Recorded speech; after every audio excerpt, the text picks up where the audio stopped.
First of all, our speaker tonight is Michael Flores. Our topic tonight is film noir, when film told the truth. Okay, we have a microphone. Yeah, turn that one off.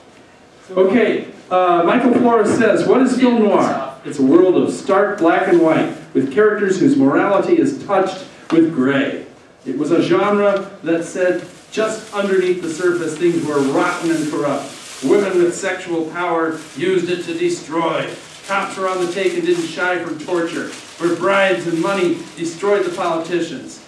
Today, perhaps more than when our grandparents first saw these films, there is this disturbing feeling that they told us the truth. Michael Flores presents clips, trailers, and more while discussing the film noir genre, how it developed, and how it still impacts pop culture. All right, who wants to make announcements? So, without further ado, let's have a warm round of applause for our speaker, Mike Flores.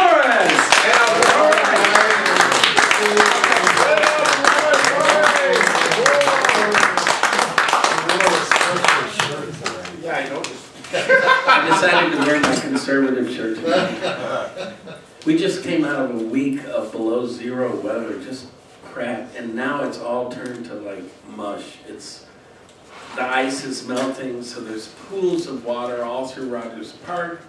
I used to get Christmas cards from my relatives that lived in New York when I lived in Atlanta, Georgia. Now, in New York, they'd send me snow scenes and how beautiful they were. So when I first came to Chicago and I saw the snow on the ground, I was like, wow, this is great. And then it turned black and turned to ice. Nobody sent me cards about that. So I don't, I'm glad we're through with the cold part. I guess it's the coldest winter we've had in almost 40 years. Something like that. I'm glad that's over with. Now comes the cleanup and the mess, right? Now I also want to let you guys know that I have a play coming out in 2014 based on a talk that I gave here, I think it was 5 or 6 years ago, on Joe McCarthy. The play covers what happened, but it's what happened within CIA when the documents were found about the Pond, which is the secret group that gave Joe McCarthy the list of names, secret group within CIA. Because these were found in 2001, I've also gotten the declassified files on what was going on in the CIA offices leading up to 9/11, during and after. So, it's going to be Joe McCarthy and 9/11 in one play. So it's The Pond is the name of it, The Pond, the Joe McCarthy story. And every 6 weeks we're going to revolve stories. So the first one is on Joe McCarthy, then the second story, again featuring 2 actors from Chicago, Catherine McCafferty, who was in recently the Birds play, which got a lot of reviews. Tippi Hedren flew in from LA to be in the play. And she's a terrific actress and it's gorgeous. If I was 3 years younger, I'd try to pick her up. And Eduardo Dominique, who is playing the male CIA agent, and they're the 2 CIA agents who find the documents about Joe McCarthy and start to follow the trail and where it leads, while the plot against the World Trade Center is going on. So I expect to be investigated again. I was investigated and spied on by over 13 organizations when I first came to Chicago as a member of SDS. When I used my Freedom of Information file to get my files, I had 1,700 pages. But when I looked at the pages, I realized these weren't the files.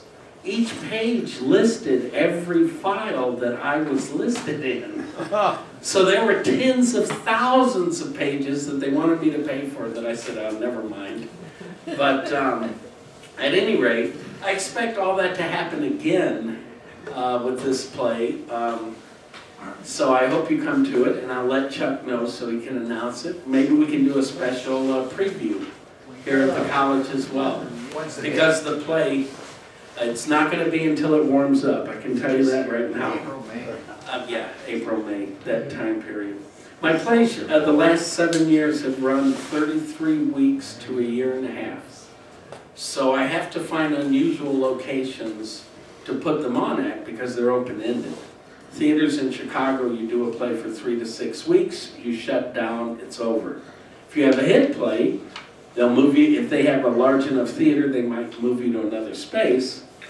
But I found that if I want to do a year run, 2-year run, I need to have locations that are not theaters, that are the opposite. Because I need to have room to grow.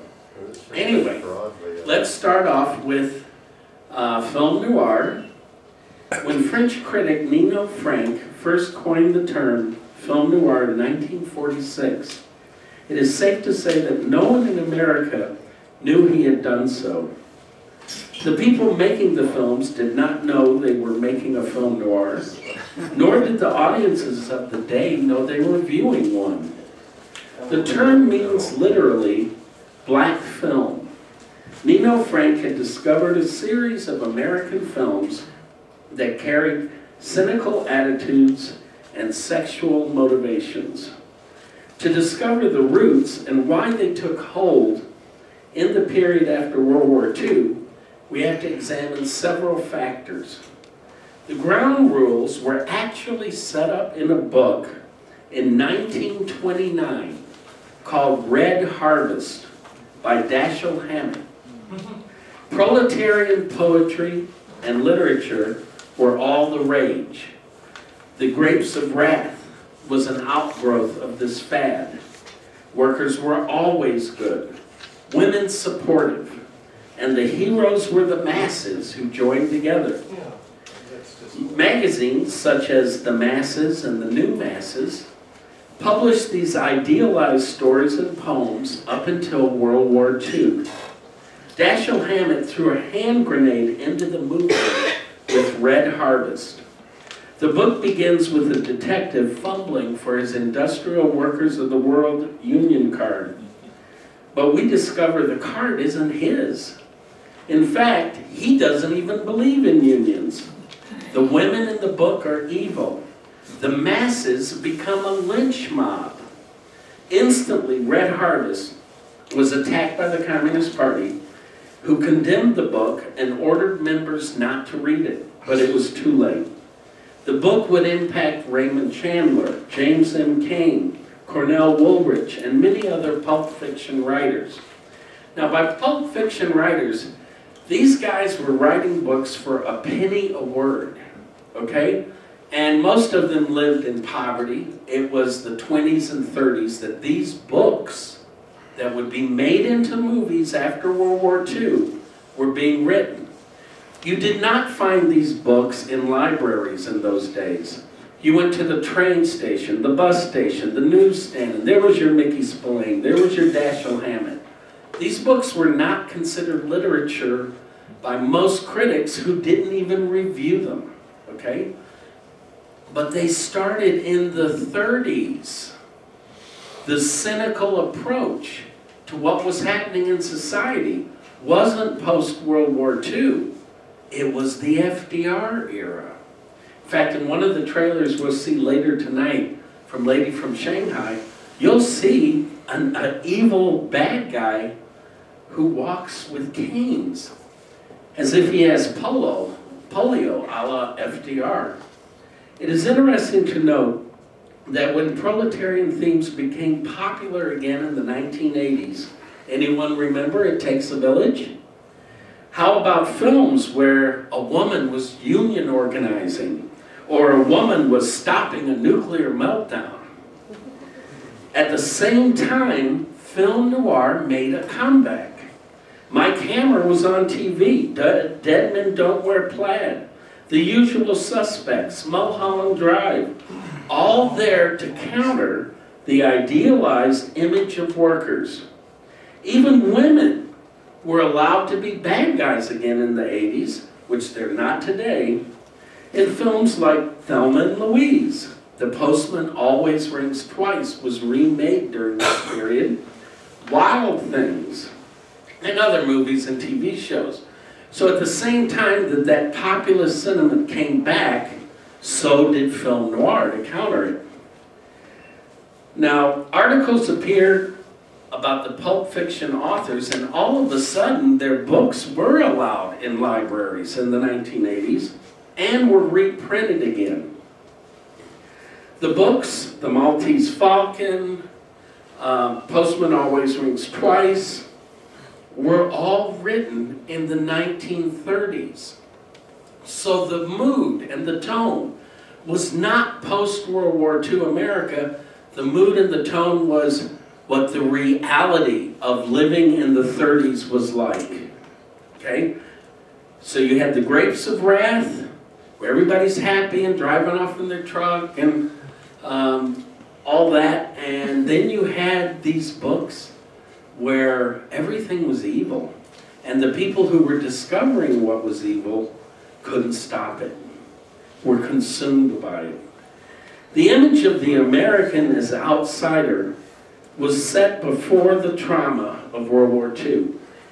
You want to go ahead and play the Adolf Hitler at Nuremberg without the sound? Okay.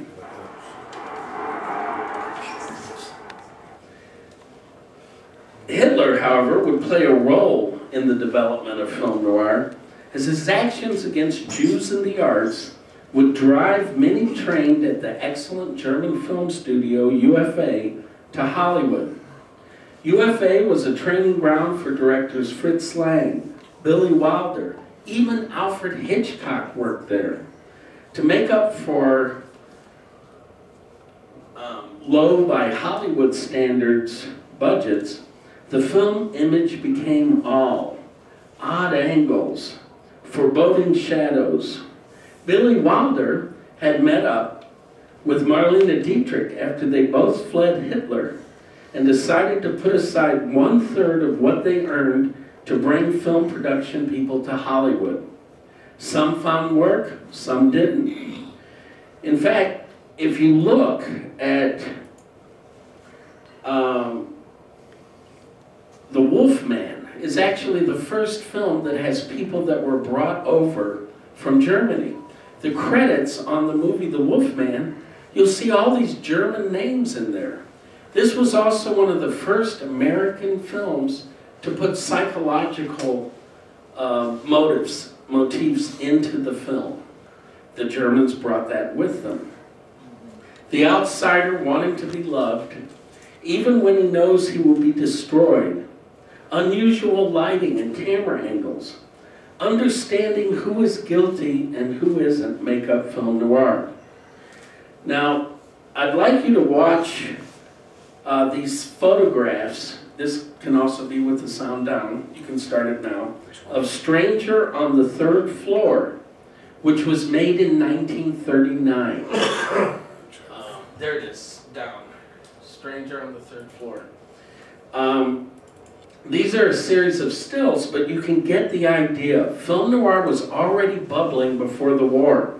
In fact, we were doing some of our best movies in the late 1930s. Wizard of Oz, I mean, just think of all the big films from 1938 to 1941.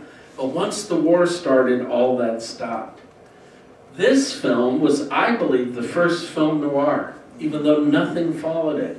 And if you watch these stills and photos, you'll get an idea of the unusual lighting, the unusual framing that was going on that the Germans brought with them from the UFA studios and used on these low-budget movies, giving them this startling look. Now, the war would happen, and once the war happened, That's a young Peter Lorre there who had to flee Germany. His film M, which was directed by Fritz Lang, was one of the first films banned by the Nazis. But when you watch these photos, you can see the kind of lighting and shadowing that makes up film noir films. This film is almost forgotten now, Stranger on the Third Floor, but I believe it was the first film noir. And then there was the break, the interruption for World War II. While Hitler's Germany banned the works of Jewish filmmakers, some found work here. This is also a very good film because it covers the psychological motivations, what is guilt, what is innocence. The man in the film is falsely accused of murder, and he's on his way to the gas chamber, or the electric chair, excuse me. And he's an innocent man. This kind of subject matter hadn't been covered by American films up to this time, and certainly not with this look, this very dramatic look that it had. After December 7th, 1941, the mood shifted. Films had to promote the war effort. That was the most important thing, and that's really why that peak that we were at, Gone with the Wind, Wizard of Oz, ended. All of that ended, and instead we had films to cheer up the troops. There's nothing cheerful about this film. The soldiers, however, were reading the Pulp Fictions at the train stations, on the battlefield. They'd buy them, take them with them, stick them in their backpack, and read these books. So all through World War II, young men are reading the stories that would later become the basis for the film noir films. And it was easy for them to connect with it, because you think about it, the soldiers march into Italy, France, they're definitely an outsider. They're definitely a loner in a strange place, which fits into the theme of film noir being about the loners.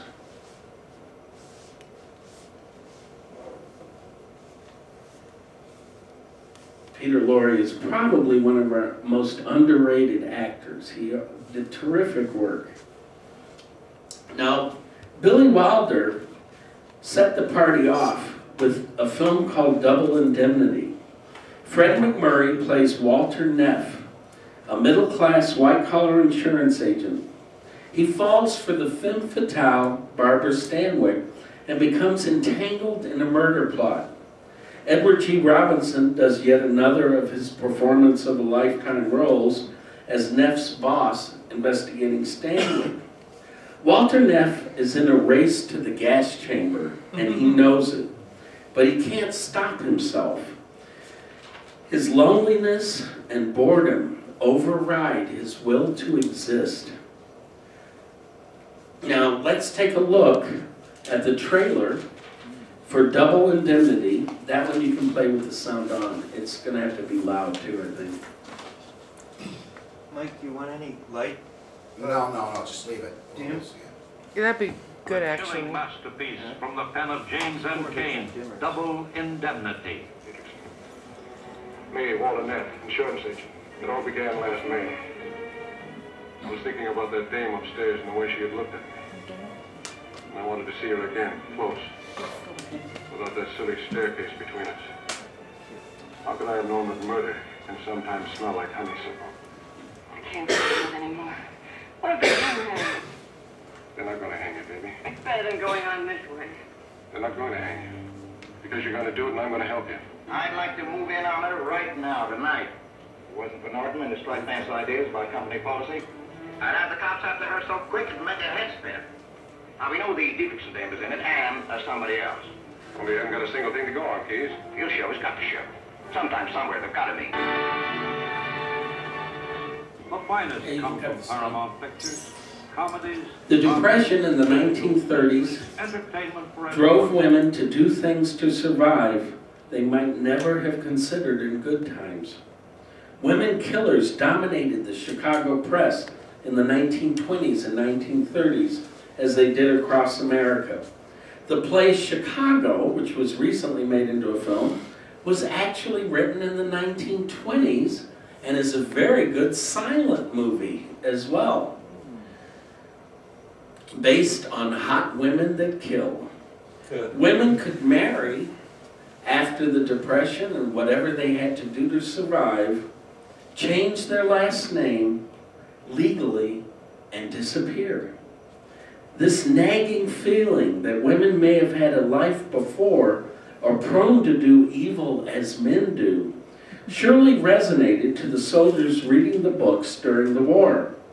The original femme fatales, however, had emerged during the Depression. Stanwyck was the perfect femme fatale. Lana Turner was the femme fatale who oozed with beauty, sex, and danger. The first time you see her, she is shot from the ground up, her legs dominating the shot. She rises like a dark angel in her appearance. We know the man is in way over his head, but we believe it, as we know we might be as well. Let's take a look at The Postman Always Rings Twice.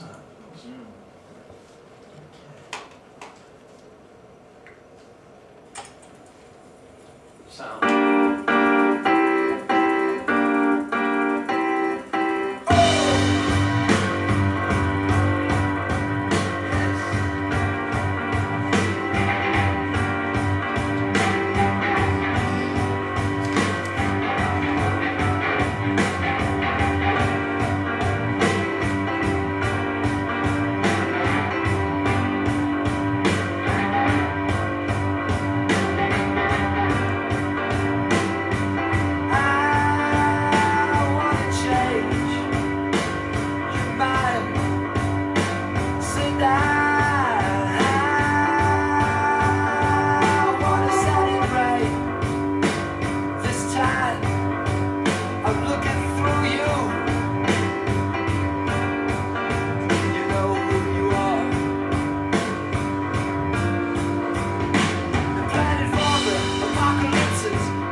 Okay.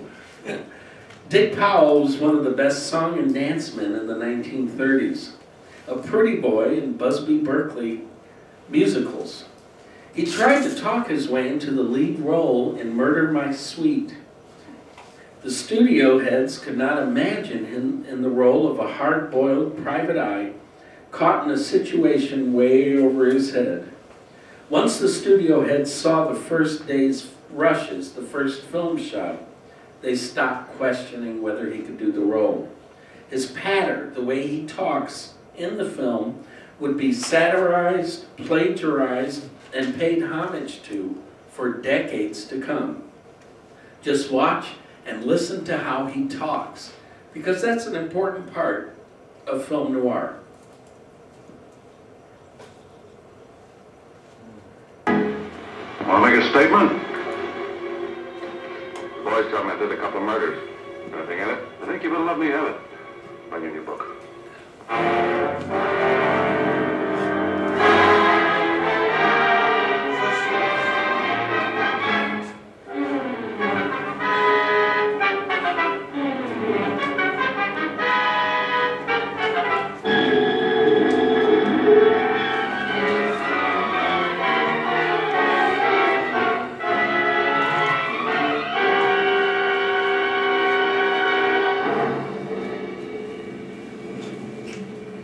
If I hadn't been in my office that night when my brain cells playing hide and seek with those dizzy flashers down the street, I'd have never got messed up with a stolen jade necklace. I've never hired a detective before. What are the rates? As much as the traffic will bear. When can you start? I've already started. Well, this looked like something to rub your palms about. But my client's lovely stepdaughter had other ideas. What did she ask you to do? She wanted me to kiss her and buy her a jade necklace. Whatever she was willing to pay you, I'll love it. Just stay away from her. Forget the whole thing. It sounded screwy, but it's a funny thing. I always follow through on a sale, even if it pays dividends in a bowl of scum. I didn't see what hit me. I didn't have to. The first thing I knew, I found myself heaped on a bed like a bag of bones ready for the scrap heap. My throat was dry. My hands felt like a bunch of bananas. I couldn't stand on my pen. Okay, I said to myself, you're a tough guy. Let's see you get out of this straitjacket. Help!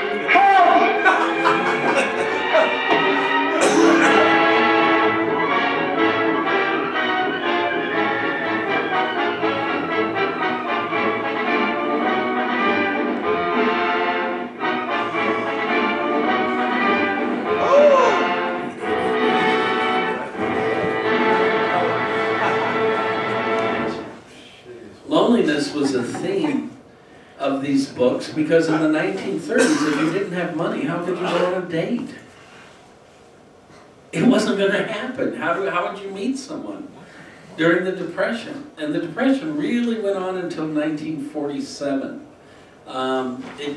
Everybody says it ended before World War II, but then why was there rationing? Why was there wage price freezes? That sounds like a pretty fragile recovery to me. Loneliness had even appeared with Edward Hopper's painting of A Long Lonely Night in Nighthawks. You've seen the painting, the people sitting alone at an all-night diner. It too has been parodied, plagiarized, and paid homage to. Cornell Woolrich, the author, lived in a single-room furnished hotel for the entire period before World War II. Dashiell Hammett started drinking when he woke up, would take naps through the day, and keep drinking through the night. His sleeping was just to break up the drinking. Fritz Lang, Billy Wilder, were all new to this country. They had come here from Germany. They knew what loneliness was. So loneliness is a factor in film noir, as is the lone hero or anti-hero. I would like to take a moment to point out that what makes this talk different from the standard talk on film noir is that the standard talk on that subject begins after World War II. But the books they were based on were written before, and I think that's where it actually begins. For the vast majority of critics, film noir begins with the return of soldiers from the Second World War who quickly realized that nothing had changed. The giant leaps of promised democracy had not occurred. No question these themes resonated to the returning troops, but they had read the books on the battlefield and in training, and they had read them before the war even started. The cynicism that the Germans brought with them came from watching Germany, a democracy, a republic, embrace a homicidal belief system, and from the failure of FDR to end the Depression. Economists now say he extended it by 7 years. That Truman, in fact, ended the Depression when he removed the FDR programs. It is a convenient fantasy that the genre did not start until after the war, but that theory only works if you don't count the books. Now, let's see. I would like to now speak about Humphrey Bogart. Bogey. His image tied to smoke, which would later kill him. But curling around his face gave him the image of the last man standing, perhaps the last real man's man. We had John Paul Belmondo, but he openly mimicked Bogart. We had Steve McQueen, but we never felt danger around McQueen. And Steve couldn't have pulled off a film like In a Lonely Place. Tom Cruise? I don't think so. There's just one Bogart. It wasn't so much what he said, but what his face said when he was either silent or talking. The light made a landscape of his face. The cigarette smoke made a frame. But you could see his emotions, his deepest fears, his strengths and weaknesses in his face. His private life was the stuff of legend. He met Lauren Bacall when she was 18 and they married. Yet not even the tabloids raised an eyebrow because Bogey was cool. He was the head and founder of the original Rat Pack, which included Frank Sinatra and Lauren Bacall. Frank would become the chairman of the Rat Pack only after Bogart died, a victim of the smoke that made him look so cool. Let's play, start off with the Maltese Falcon. Yeah. Let's take a look at that trailer. Still one of my favorite movies of all time. I'm trying to find my sister. She's here in San Francisco with a man by the name of Flores. He said she didn't want to see me. I can't believe that. I don't think he hesitated to kill Corinne if he thought it would save him. Unless you help me. Don't know as I blame you, man. Man who killed your partner. But that won't stop me from nailing him. Fair enough. See, Mr. Spade, I'm trying to recover a black figure of a bird. No questions will be asked. Help me, Mr. Spade. I need help so badly. I have no right to ask you. I know I haven't, but I do ask you. Do they have to know about me? I mean, can't you shield me so that I won't have to answer their questions? Maybe. But I gotta know what it's all about. Hey, what's this bird, this falcon that everybody's all steamed up about? What makes it so important? I don't know. They didn't tell me. Now let's talk about the blackbird. Please. In 1539, these crusading knights persuaded Emperor Charles V to give them the island of Malta. They pay him each year the tribute of a falcon. Not an insignificant life, but glorious, golden falcon.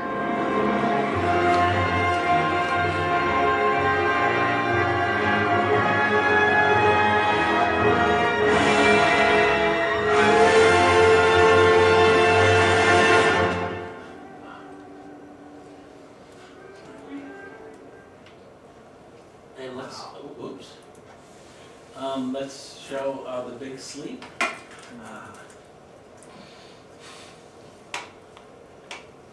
You can see how young the color was here.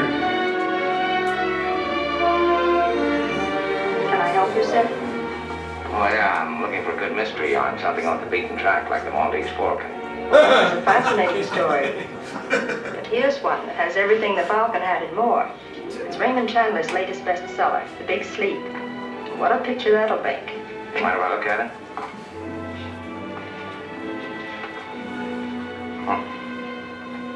Sometimes I wonder what strange fate brought me out of the storm to that house that stood alone in the shadows.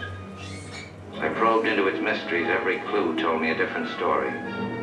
But each had the same ending: murder. Every instinct warned me to beware that something more dangerous, more deadly than I'd ever known before was in that room. And suddenly, I like that. I'd like more.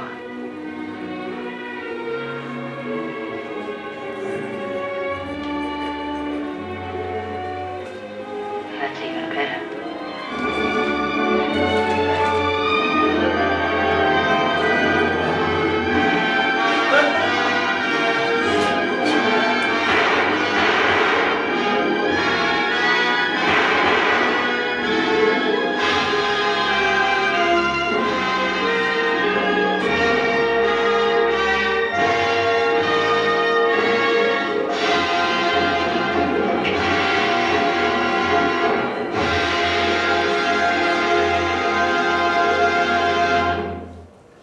Now the next Bogart film trailer I want to show you,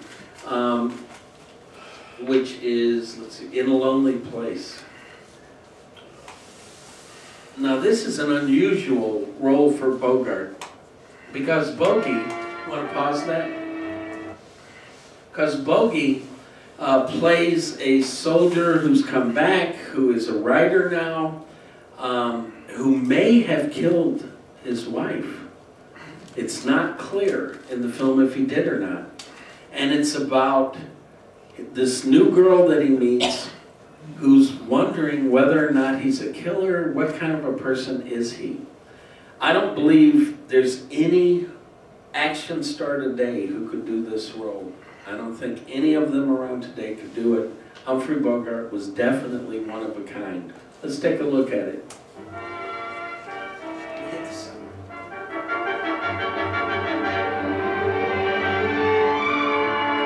Did you see Mr. Steele last night? Yes, as I came home, I saw him going to his apartment with a girl. That girl was murdered between 1 and 2 o'clock this morning.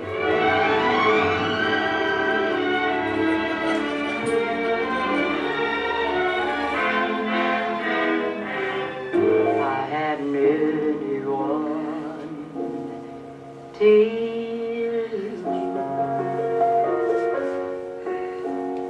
I was a lonely one till you. What's he doing here? With or without his wife, or tailing me. I've been looking for someone for a long time. I didn't know her name or where she lived. I'd never seen her before. When a girl was killed, and because of that, I found what I was looking for. First, you have to have enough imagination to visualize the crime. You're driving up the canyon. Put your right arm around her neck.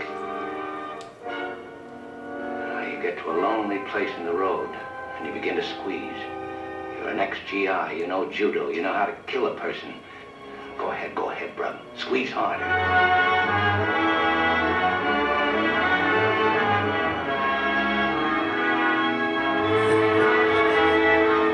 You know Dix didn't do it. You saw him after the girl left. But Lochner has a different idea. He believes Dix could have done it. I left his office feeling as though he were trying to warn me. I came here because I wanted to say these things out loud and be laughed at. But you're not laughing.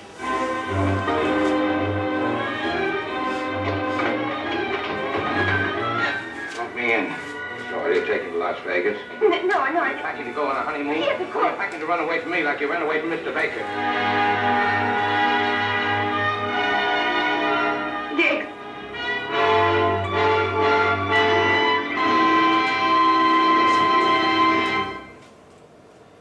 A couple of things about that trailer, just as a footnote. The Santana production at the end, that was the name of Bogart's boat. He actually paid to have this film made.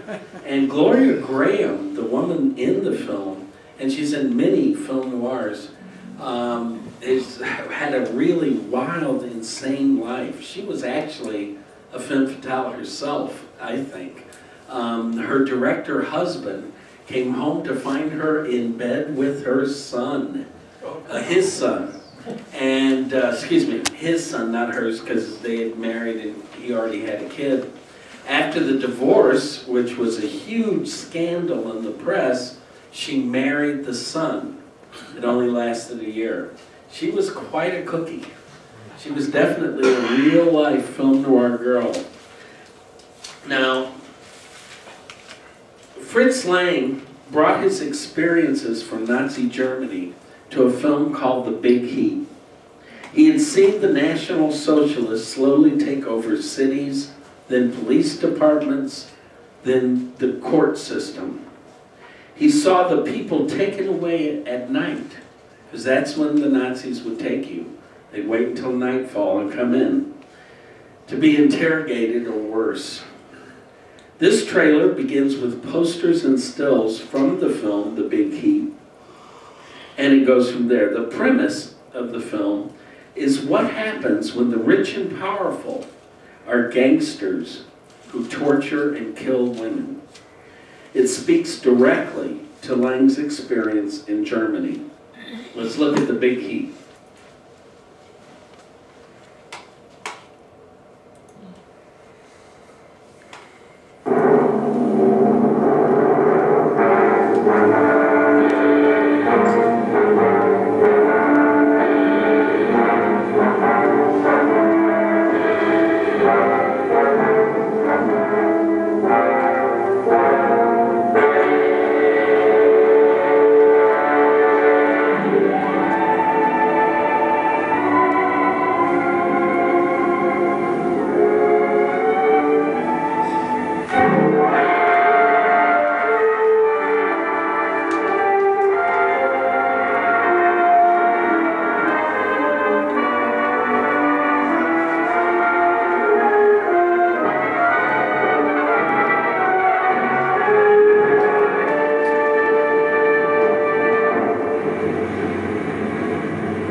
didn't come up here to talk out of school. Why did you come up? Why don't we call it research or something?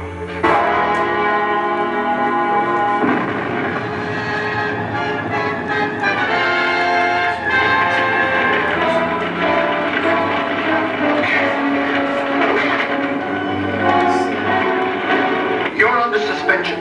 You better check with Lagana first. He might not approve. I'll have your badge and gun. Now.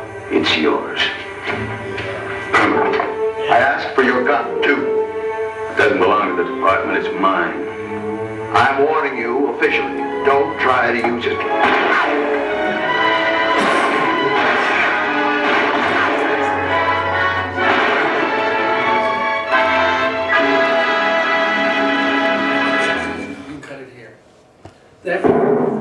That is actually the first time that you see that scene in a movie where the cop throws his badge down and says, and we've seen that in hundreds of movies since. But remember, the first time when an audience saw that, it was like, whoa, he's going up against the entire police force. I mean, it was a shocker. Now we've seen it in all the Clint Eastwood movies and all the, movies from the 60s on. It's almost a cliche where the cop says, well, you can have my gun, you can have my badge, I quit. But that was the first time it happened. Now, this brings me to another icon, and her name is Rita Hayworth. Hollywood had a problem when they bought the book Gilda. In the book, Gilda is a slut. That word is different from whore in that prostitutes charge. Sluts are just as active with as many different men, but they don't charge. In the book, Gilda is sleeping with, as the euphemism of that day went, different men every day. This is retaliation for her husband dumping her. She is now under the watchful eye of Glenn Ford, her ex-husband, for his boss that she's engaged to, who Glenn Ford may have had a relationship with. This is a pretty sleazy book. So Hollywood was under censorship then. Both self-censorship and censorship of movies. When Gilda came out, the film went as far as it could, but in the end, it had to tack on at the ending, oh, she didn't really do anything with all the guys she took to hotels. Okay, whatever. But in those days, they had to do that.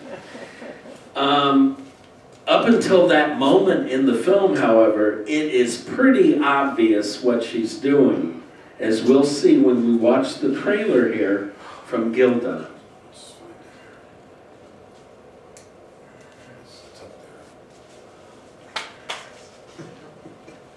Laura or Gilda? Oh, put the disclaimer in. Put that on. What is it? Oh. That right there. Yeah. So we can see how much of a slut she was here. By the way, Rita, I can take your phone number.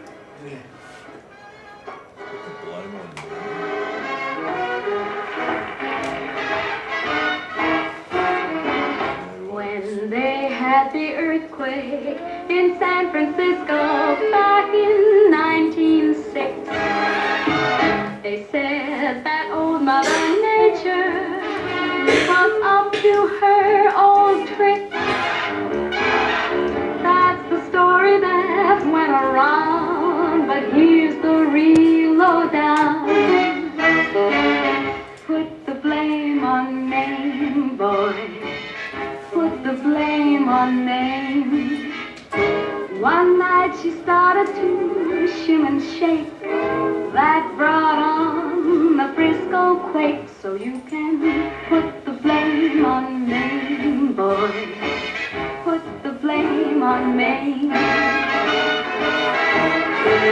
They once had a shooting up in the Klondike when they got Dan McGrew. folks were putting the blame on the lady known as Lou. That's the story that went around, but here's the real lowdown. Put the blame on Maine, boy. Put the blame on Maine. Maine did a dance called the Hitchy Coo. That's the thing that slew my groove. Put the blame on Maine, boys. Put the blame on Maine.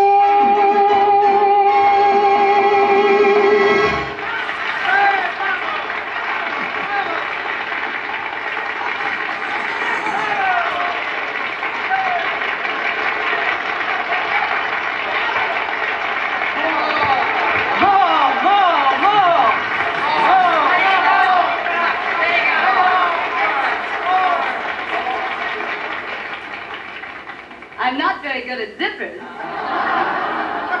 But maybe if I had some help. I'll help you. I am an expert.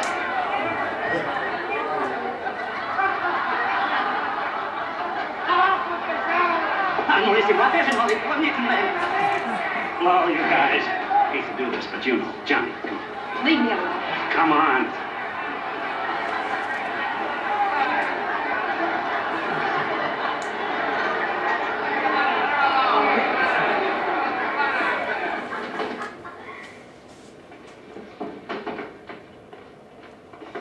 What do you mean by it? Now they all know what I am. And that should make you happy, Johnny.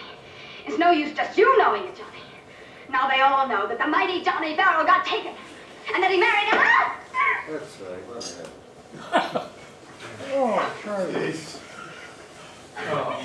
You like beating women.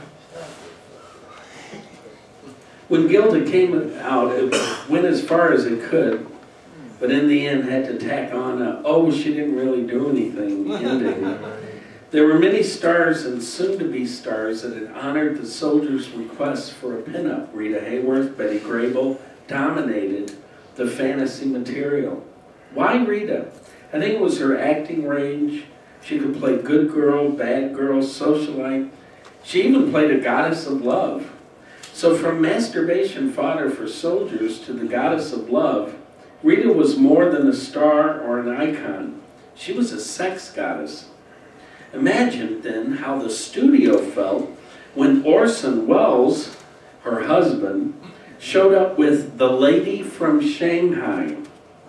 Her signature long red hair, Orson had chopped off. The red hair that blazed across the screen, he dyed blonde. Orson Welles destroyed the image Hollywood created for her, and she showed how far her acting range really was. But the studio refused to release the movie. Rita had to threaten to leave the studio if they didn't release Orson's film. The studio relented, but when they ran the film, it was in a double feature that played drive-ins, grindhouses. It was not released as an A film. I think it's one of the best film noirs ever made. Let's look at a really famous scene from The Lady from Shanghai.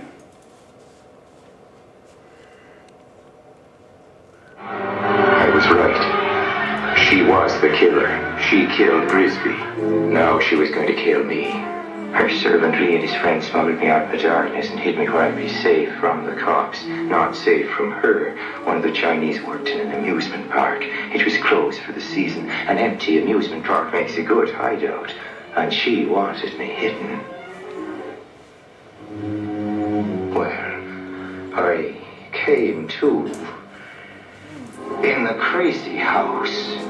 And for a while there, I thought it was me that was crazy. After what I'd been through, anything crazy at all seemed natural. But now, I was sane on one subject, her. I knew about her. She planned to kill Bannister. She and Grisby. Grisby was to do it for a share of Bannister's money. That's what Grisby thought. But of course she meant to kill Grisby too, after he'd served his purpose. Poor howling idiot. He never even did that. He went and shot Broom, and that was not part of the plan. Broom might have got to the police before he died. And if the cops traced it to Grisby, and the cops made Grisby talk, he'd spill everything, and she'd be finished. So she had to shut up Grisby, but quick. And I was the fall guy.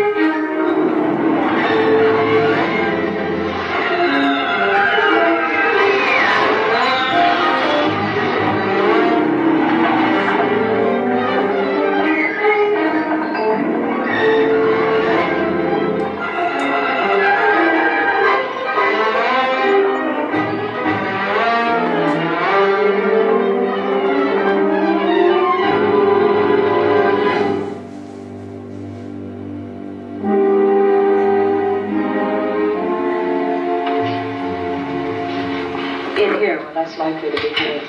I think it was only your husband you wanted to kill. Why don't you try to understand? George was supposed to take care of Arthur, but he lost his silly head and shot Broom. After that, I knew I couldn't trust him. He was mad. He had to be shot. And what about me? Oh, we could have gone off together.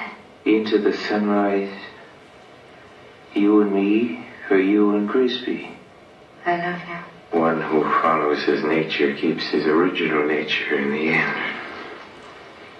But haven't you heard ever of something better to follow?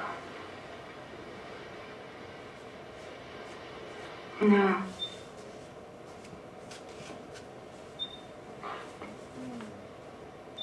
I knew I'd find you two together. If I hadn't, Elsa, I might have gone on playing it your way. You didn't know that, but you did plan for me to follow you. You've been drinking.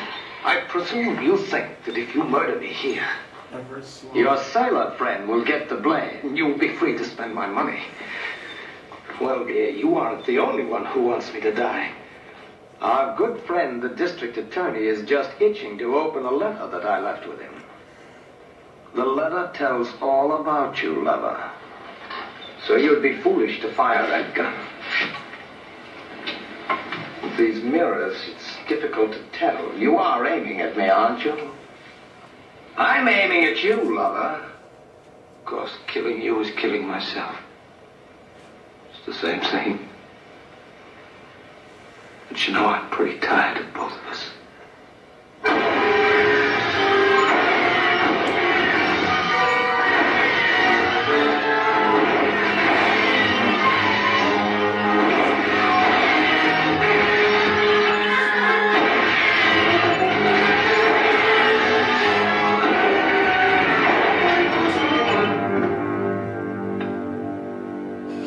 You know, for a smart girl, you make a lot of mistakes. You should have let me live. You're gonna need a good lawyer.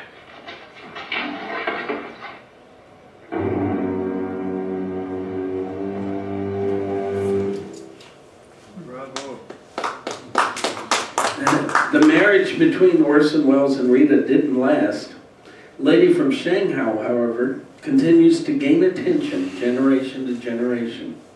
By now you can probably see why the Catholic Church condemned every single film that I've shown you so far. Billy Wilder launched the film noir genre with Double Indemnity.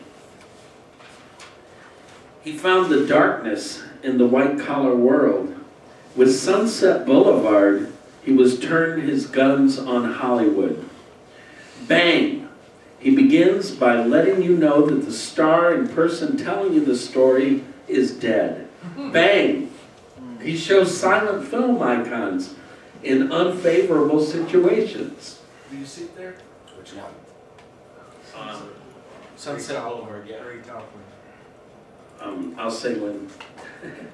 Bang! He shows silent film icons in the most unfavorable situations you can imagine. Bang! The hero of the film is a gigolo. Sunset Boulevard is that rare film that, like a great novel, you get different things from based on your age and experience when you see it over the years. I try to look at it every couple of years, and my appreciation for it has grown as I've gone gotten older. Let's take a look at it.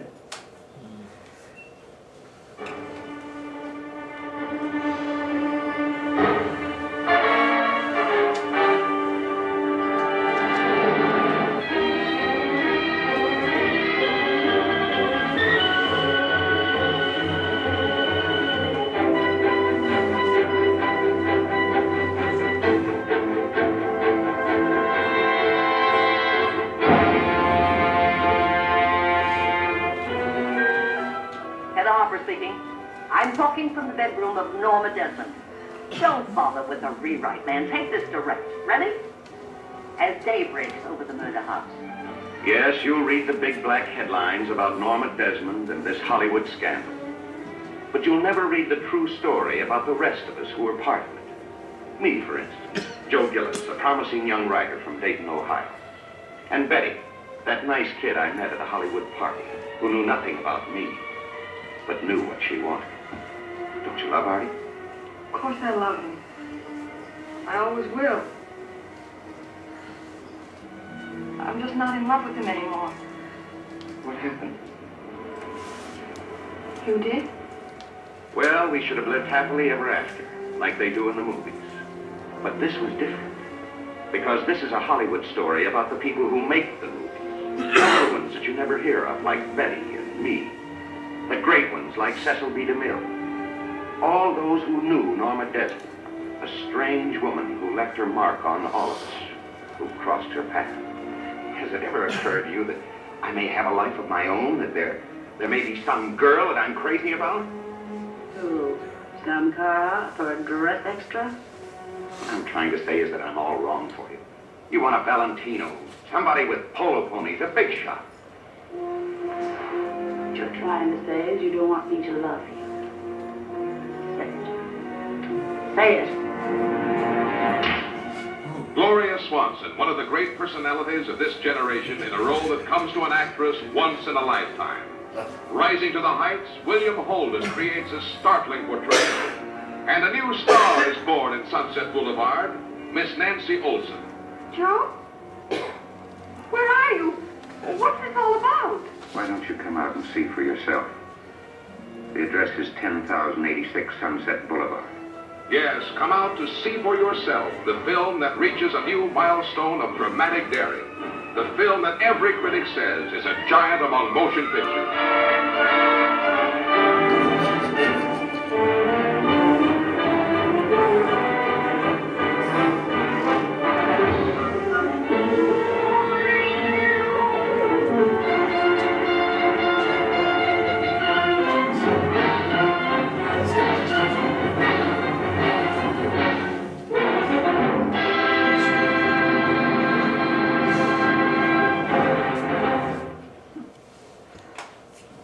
Now, Senator Estes Kefauver of Tennessee was holding hearings on juvenile delinquency and its causes. He went after comic books after the University of Chicago published an article by Frederick Wortham on comic books turning kids into delinquents.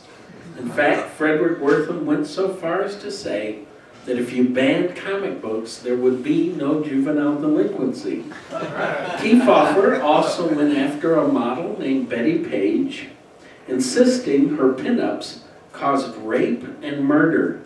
Finally, his committee went after film noirs, and in specific, one film noir, Kiss Me Deadly. Mickey Spillane was no Dashiell Hammett. His books don't hold up very well today, though his lurid titles sold millions back then. The screenwriter ignored the book and created a film that would inspire Quentin Tarantino in Pulp Fiction. Mike Hammer is presented as a sadistic, misogynistic, violent man who has a taste for, as they said in the 1950s, fast cars and fast women. Kefauver had a field day attacking the film. Kiss Me Deadly opens with a woman running down the street with a coat covering her otherwise naked body. The titles arise from the bottom of the screen and you realize this is not like any other film noir you've ever seen. Mickey Spillane hated the film. The government tried to use it as an example of crime films causing crime. The star's career, which was supposed to have been launched with this film, was ended as a result of the controversy. The Catholic Church condemned Kiss Me Deadly, as they have all the films I've shown you so far. So some of you are going to need to go to church soon. Let's take a look at Kiss Me Deadly.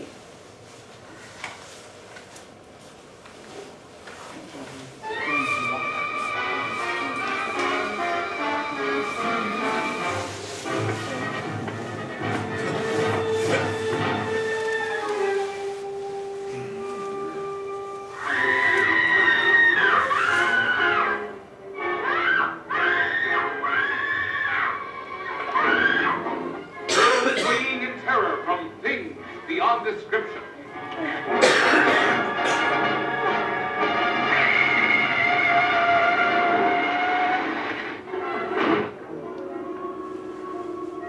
Who are you? My name is Mike Hammer, Matters. What do you want? He was out to get men who tortured women and killed with the ferocity of wild beasts. This was their jungle. Dr. Knight!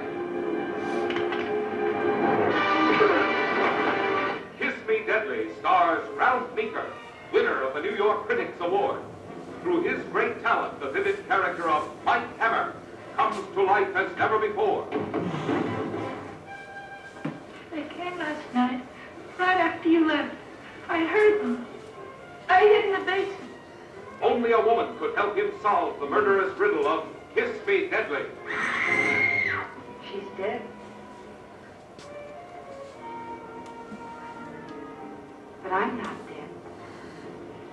Hey, remember me? This woman's lips, cold as steel, lethal as a gun, gave him the terrifying clue he sought. On this woman's lips, warm with longing, lay the shocking secret of Kiss Me Deadly.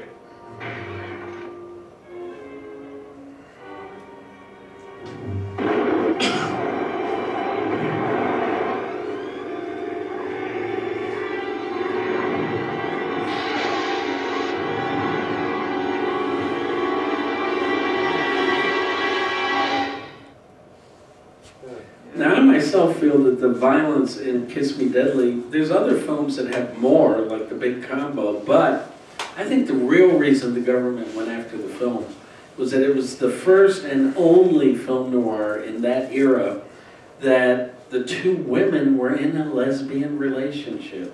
And it was very clear and obvious that they were, and I think that's what really got Kiefer mad. At any rate, I want to go on now to a film that there would be no Bonnie and Clyde without this film. Sexually charged violence permeates Gun Crazy, a film about a man's self-destructive love for a beautiful homicidal maniac. She looks great in cowgirl clothes, by the way. Women Who Kill was a popular headline theme in the 1930s.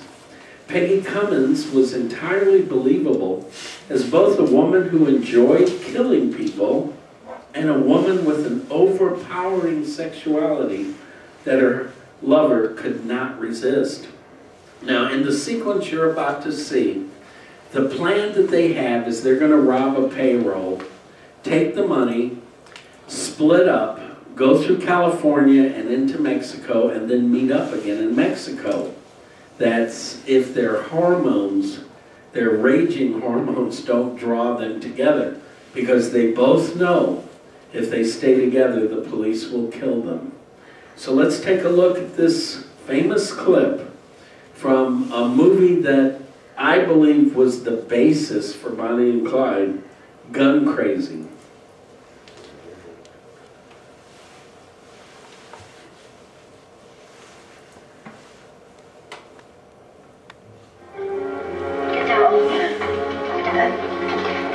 Give me that box.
Be good. Sure. So long, honey.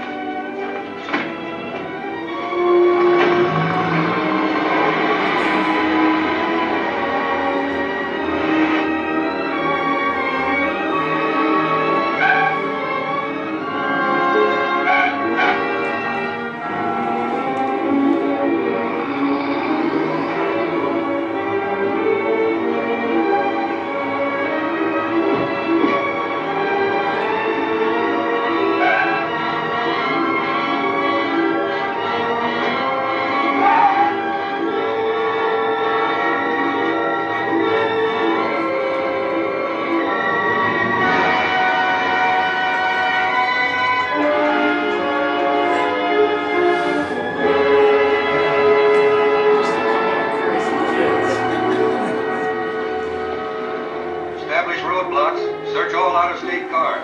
Check identification. Cover tourist camps, hotels, and bus stops. They are dangerous and armed. Shoot to kill.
What's that?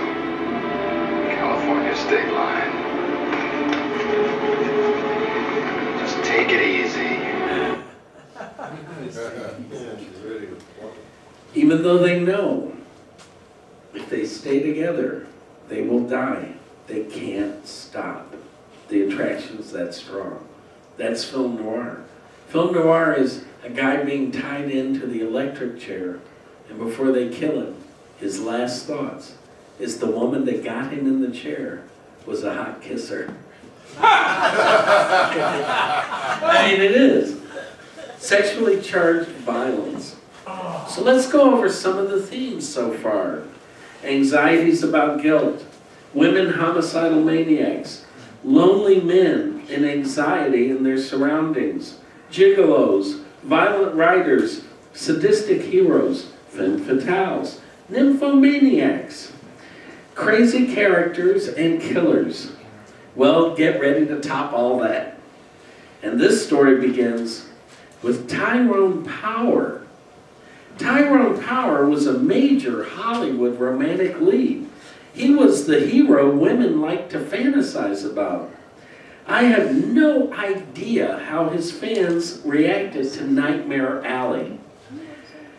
Power had brought the sleazy story to the screen. He actually had built a set, which was in fact a carny with over 100 carny people living there. Tyrone lived with them during that time. Our first shot of Tyrone Power in the film Nightmare Alley, he is running hysterically, screaming through the carny. This was an image of him no one had ever seen before. He is the circus geek. His job is to bite off the heads of live chickens in front of a crowd. The film was banned in England for 3 decades, condemned not only by the Catholic Church, but the critics tore it apart. There is no one likable in Nightmare Alley, but there is one person very brave. For Tyrone Power to play this role took courage, and it is a flawless performance of an evil, amoral man.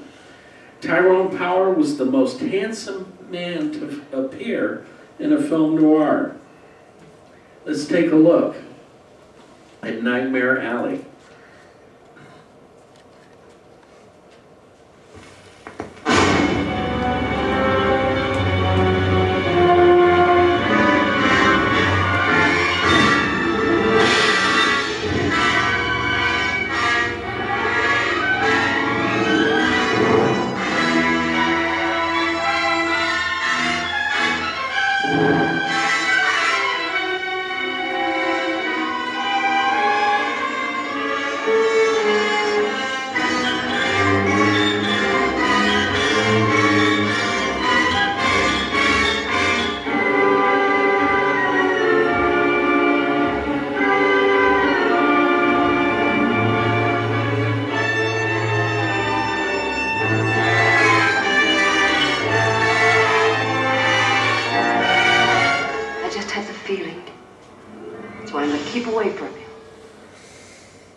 You know...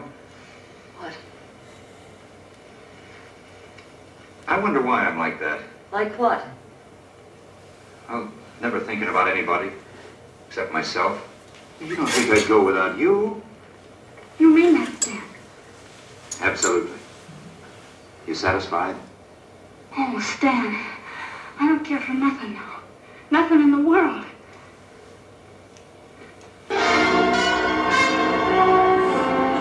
You're not a regular MD, are you?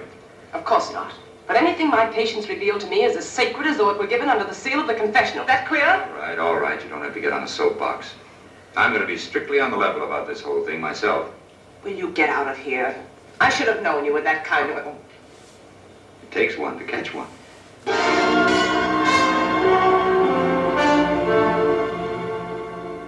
Listen to me. I'm no good. I never pretended to be. But I love you. I'm a hustler. I've always been one. But I love you. I may be the thief of the world, but with you I've always been on the level.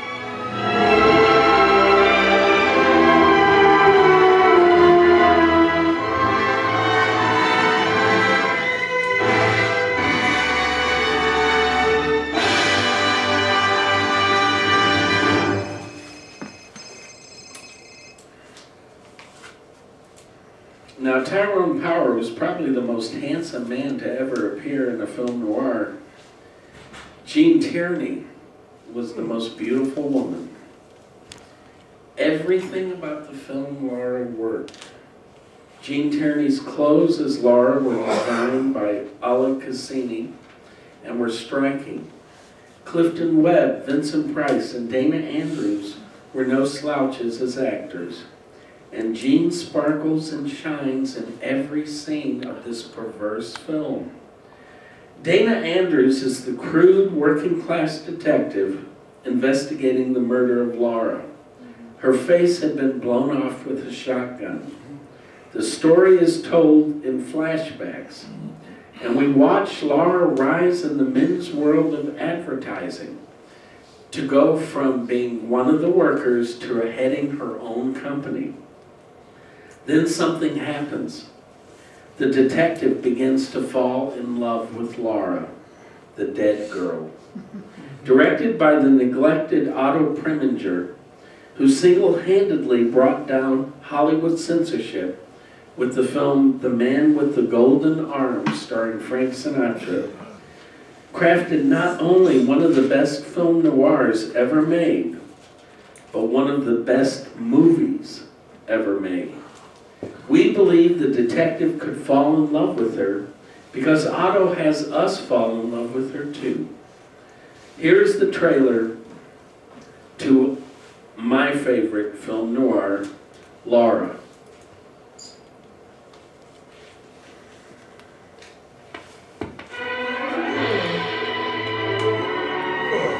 Remember when Laura bought these glasses? She loved them. I was groping for some way to keep Laura's name out of it. Was always quick to seize upon anything that would improve her mind or her appearance. Laura had innate breeding. I selected a more attractive hairdress for her. I taught her what clothes were more becoming to her. Through me, she met everyone and then admired her. women envied her.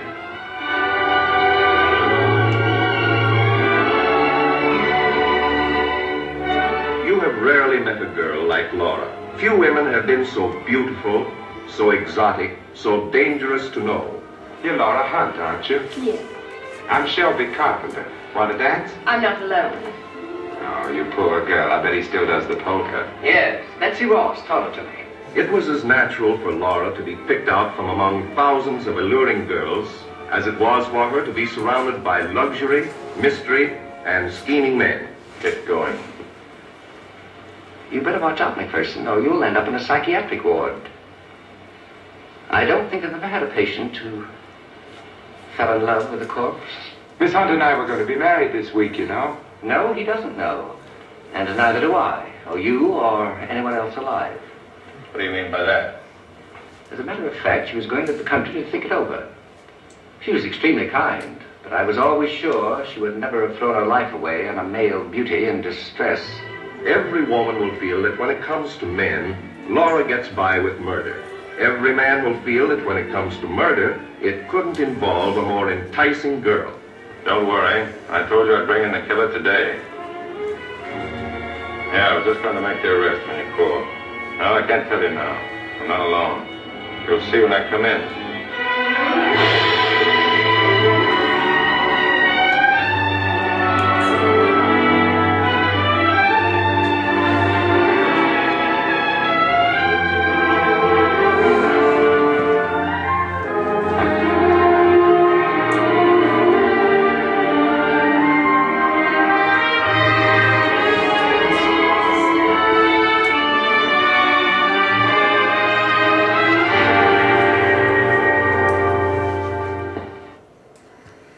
Speaking of film noirs that just happen to be great films, that brings me to The Third Man.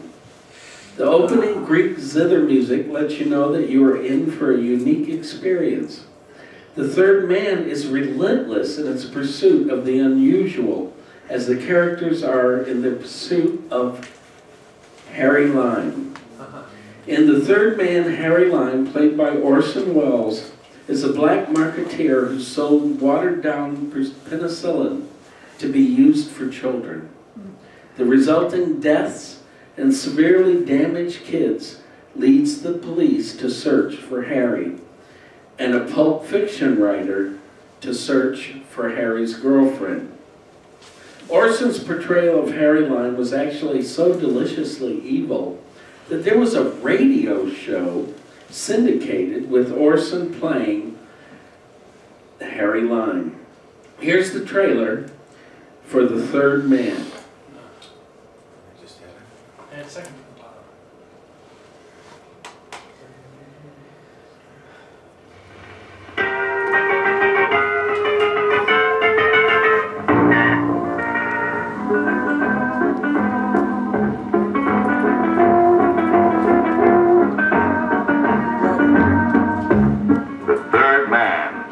Hated by 1,000 men, desired by one woman. The third man, hanging is too good for him.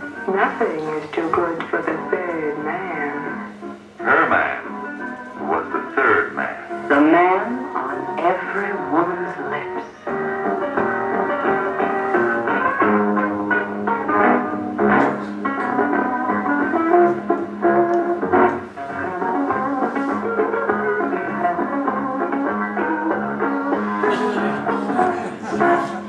Vienna, 1950.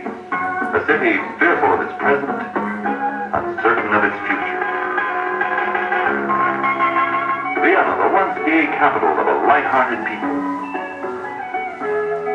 Here in the shadows of its palaces and ruins, is told with tenderness, drama, and suspense. The story of the third man. The third man, then. I suppose that doesn't sound peculiar to you. I'm not interested in whether a racketeer like Lime was killed by his friends or by an accident. The only important thing is that he's dead. Third man. The story of two men and one woman caught in the dangerous web of an international love affair. Oh, please, for heaven's sake, stop making him in your image.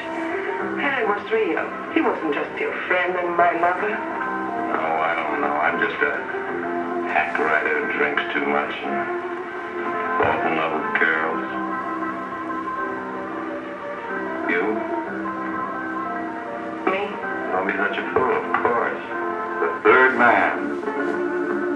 Cotton in his most successful performance as an American caught in a whirlpool of continental intrigue. The glamorous Valley is the mysterious Viennese actress who knew the secret of the third man.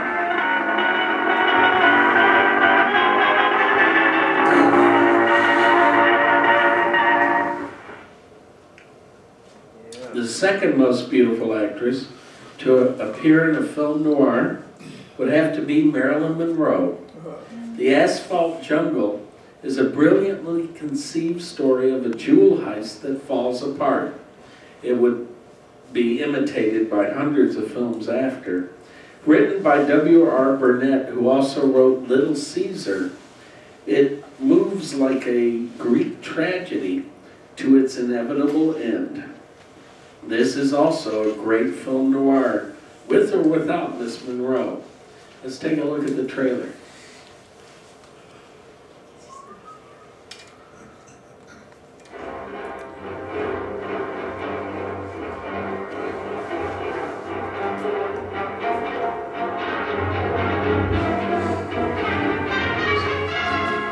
Only the author of Little Caesar could tell so dramatic a story. Only the director of The Treasure of Sierra Madre could film it with such power. Only once in a decade does the screen come up with such absorbing characters.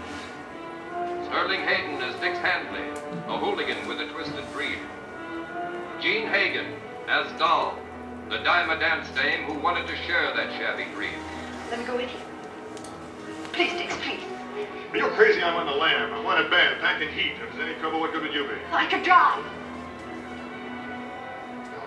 I'm wanted on a killing rap. You know what that means. I don't care. I just want to be with you.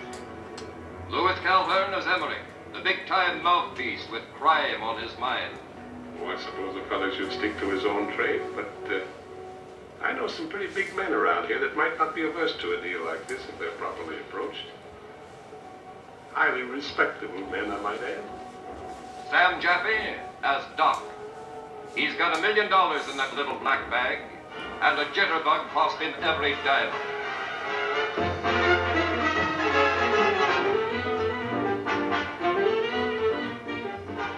Marilyn Monroe as Angela, the easy-living, green-eyed blonde. Haven't you bothered me enough, you big banana head? Just try breaking my door, and Mr. Emmerich will throw you out of the house. James Whitmore as Gus, the strong-arm boy. A right guide in a wrong world. Come on, you'll be breaking off. You haven't seen him or anything. You're gonna wind up with your fell on the case. You're gonna wind up in a war.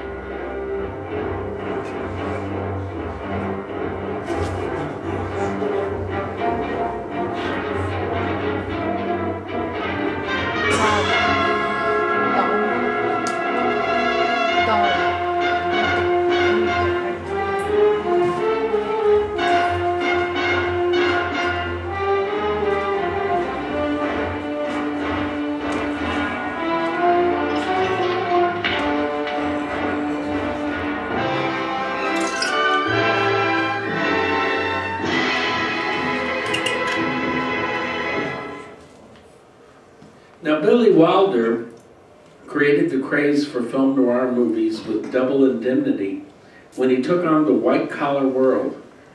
He took on Hollywood with Sunset Boulevard, and then he went after the press. Ace in the Hole takes place in the Sun. It is the most cynical movie ever made about the news media. A man is trapped in a mine, and a reporter delays his rescue to sell papers and launch his career. Kirk Douglas is both unforgettable and unforgivable in the role of the newspaper man. The story itself, by the way, is based on a true story. Here's the trailer, Ace in the Hole.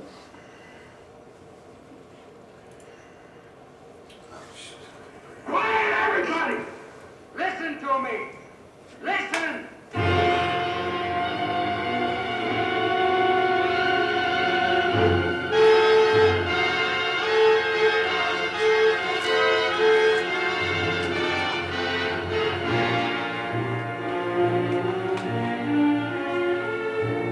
Beneath this sinister mountain, a man is buried alive, trapped by a cave-in. And from every part of a shocked and anxious nation, the crowds stream to watch the desperate rescue crews fighting against time, battering their way to the barrier of solid rock, while far below, a daring reporter makes his way into the treacherous, crumbling tunnel that is the only lifeline between the helpless victim and the outside world. You'll be out of here by tomorrow morning. No, I won't. They'll never reach me by tomorrow morning. You'll be out of here in 12 hours. Hang on. Kirk Douglas has his greatest role as the reporter who would do anything for a story. Jan Sterling becomes a star of the first rank as the not-so-heartbroken wife of the man buried beneath the mountain. Maybe we'll have a couple of drinks. Maybe you'll even take me out for a big evening, huh? Why don't you wash that platinum out of your hair? Phony, below the belt journalism, that's what it is. Not below the belt, right in the gut, Mr. Booth. Human interest. Nothing you've ever seen before has the tremendous human interest of Ace in the Hole. For here is a startling story of human emotions and human desires, played against the most exciting fight to save a man's life ever depicted on the screen. Now, when Smollett comes, you can give him your orders. Tell him to go in for the cliff dwelling, shore it up, and get him out fast. Not through the cliff dwelling. You can't get him out that way anymore.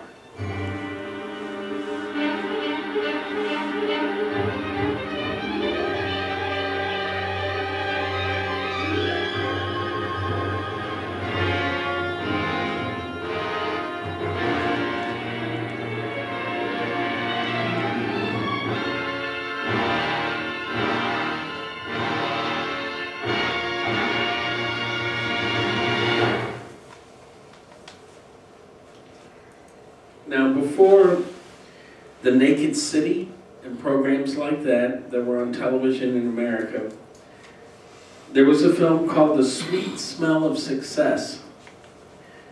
That film, New York City, is actually the co-star with Tony Curtis, who is the second most handsome person, male, to appear in a film noir, and Burt Lancaster.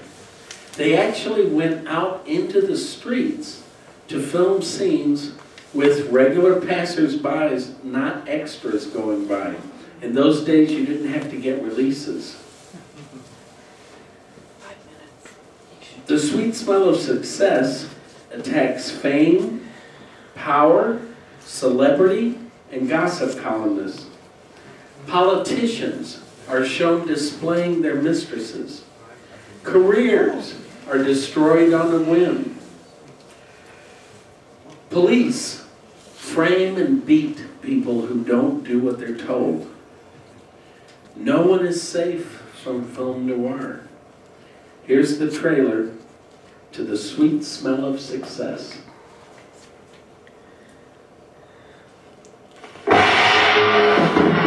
Burt Lancaster as J.J. Hunsaker, world-famed columnist whose gossip is gospel to 60 million readers.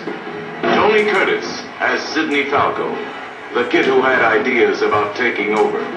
But we happen to know I'm your star pupil, because I reflect back to you your own talent. I'd hate to take a bite of you. You're a cookie full of arsenic. Don't turn your back on him. You might find a knife in it. This is their story, and that of the big shots and big names who worship the sweet smell of success. Along Broadway, throughout Hollywood,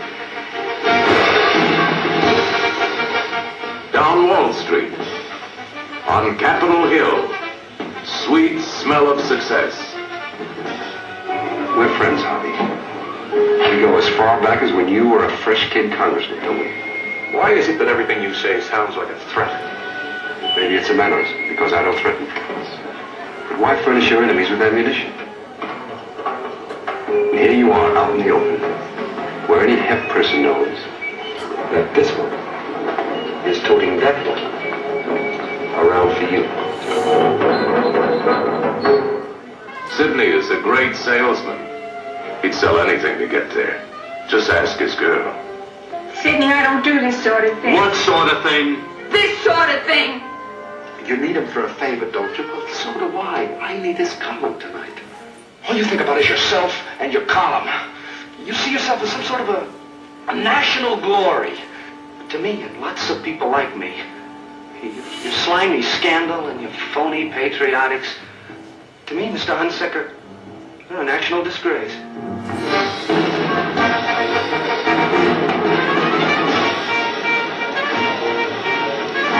Burt Lancaster as the almighty J.J. Hunsaker.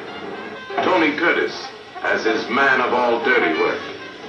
Introducing Susan Harrison and the Chico Hamilton Quintet.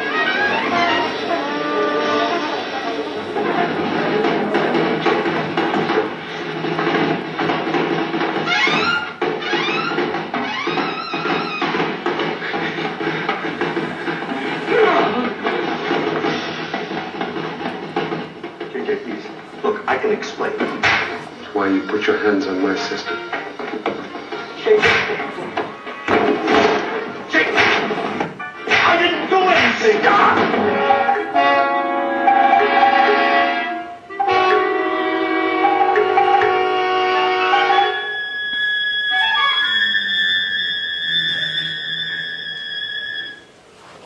By the way, you saw, I've got 2 more to go. Well, we gotta wrap it up pretty soon. Okay. It's after 8 o'clock. Okay. We gotta leave time for Q&A and Okay. and wrap it up like. Well, I can do it now. Okay, I got just a couple to go. Do it. It's a cruel irony that Orson Welles' Touch of Evil has been reduced to a film buff joke, thanks to Tim Burton's film, Ed Wood. Orson Welles was, quote, stuck with a Charlton Heston playing a Mexican. The basis of the joke appears to be that at the time of the Burton film, Heston was the head of the National Rifle Association. It was a sneaky way to slam him.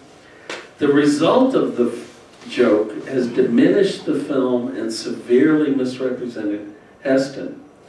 Touch of Evil was made with Orson Welles as a director because of Heston. When the studio sought to replace Orson, Heston made it clear he would not do the film without Welles.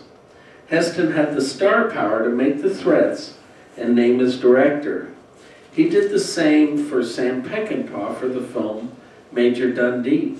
There's nothing defamatory in his portrayal. In fact, Heston marched with Martin Luther King and doesn't do any stereotypes in the role. There are also plenty of Mexicans that are in the cast. Touch of Evil is about a cop who frames people he feels are guilty to make sure they go to jail. It's not an easy film. It is revealed he has always been right. But the film argues that even so, police work is only easy in a police state. Film noir takes on the police. Here's the trailer, Touch of Evil.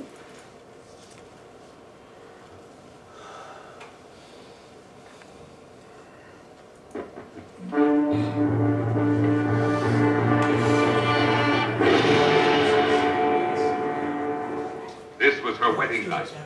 Where was the man she had married? Who were these hoodlums? Hold them legs.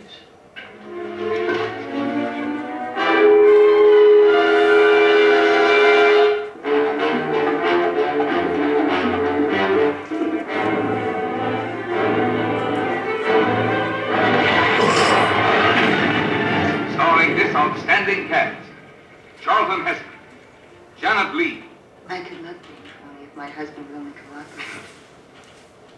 Orson Welles, co-starring Joseph Calais, Akim Tamirov, with guest stars Marlene Dietrich, Zsa Zsa Gabor. What are you trying to do? We're trying to strap you in the electric chair, boy. Only the offbeat, original, creative powers of Orson Welles could bring you so suspenseful, so gripping, so different a drama of love threatened by vengeance. Mike may be spoiling some of your things. Mike? My husband, yeah. And if you're trying to scare me into calling him off, let me tell you something, Mr. Grandy. I may be scared, but he won't be. Of a struggle between titans. You framed that boy. Framed him! Of a manhunt like nothing you've ever experienced.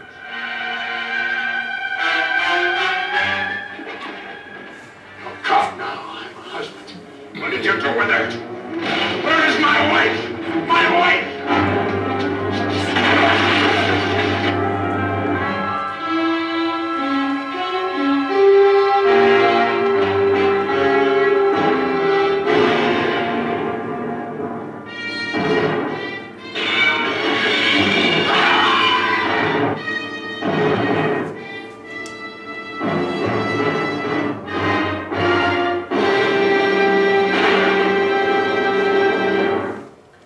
Okay, I'll do my last comments. Two things conspired together to shift film noir. I say shift instead of end, as it still inspires in films. First came television, M Squad, Mike Hammer, many of the Untouchables episodes.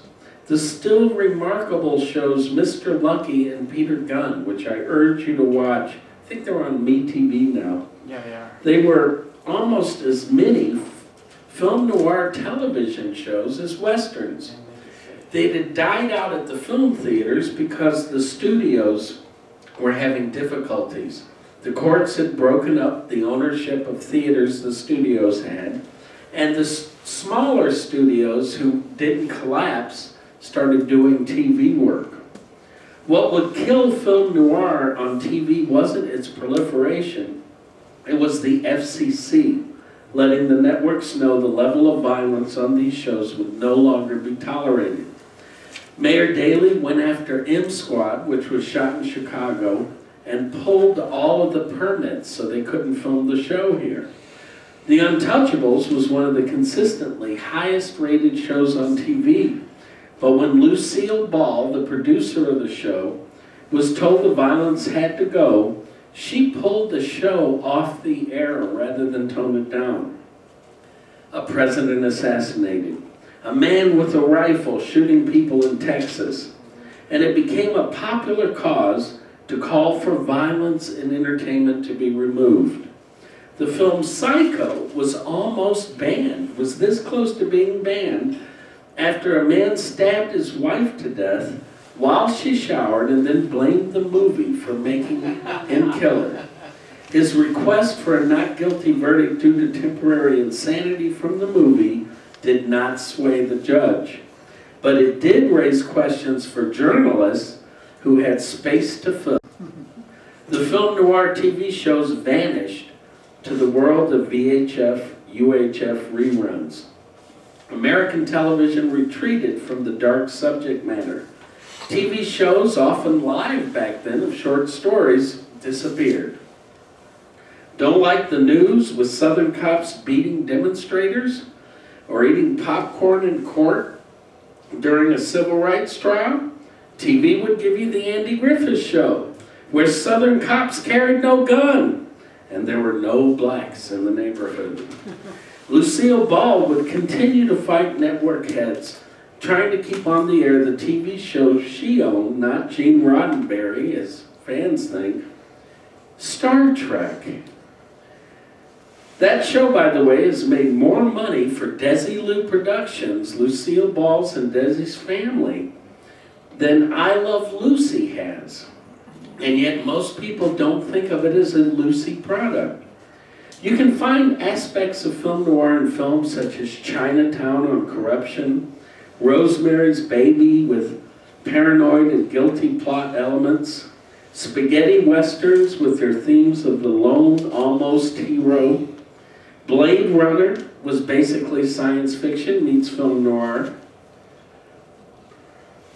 And I also spoke about the return of proletarian ideals in the late 70s through the 80s, which caused a comeback of film noir.